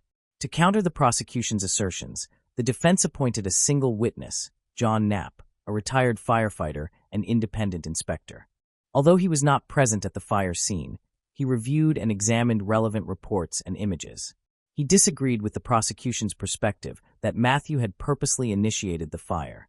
He stated that there was no evidence showing that the fire happened because of the intentional behavior of anyone. After a week-long trial and 2 hours of jury discussion, the jury found Matthew Plote, 36 years old, guilty on all 10 charges, including first-degree murder and intentional injury to an unborn child. The judgment was declared on March 22nd. 3 months later, on June 27th, Melissa's family and friends assembled at the courthouse to hear the sentence. Judge John Rowe sentenced Matthew Plote to life in prison for first-degree murder, 60 years for the intentional injury to an unborn child, and 15 years for arson. Melissa's family felt deep pain from this catastrophe, especially because it happened right before Thanksgiving and only 2 days before her baby was born. Thanks for watching. I hope you enjoyed exploring these intriguing cold cases with me. If you found the video fascinating, don't forget to give it a thumbs up and subscribe to Cold Case Mystique for more deep dives into cold case investigations. Your support helps me bring you more compelling content. Leave a comment below with your thoughts or any cases you'd like me to cover next. See you in the next video. And remember, the search for truth never stops.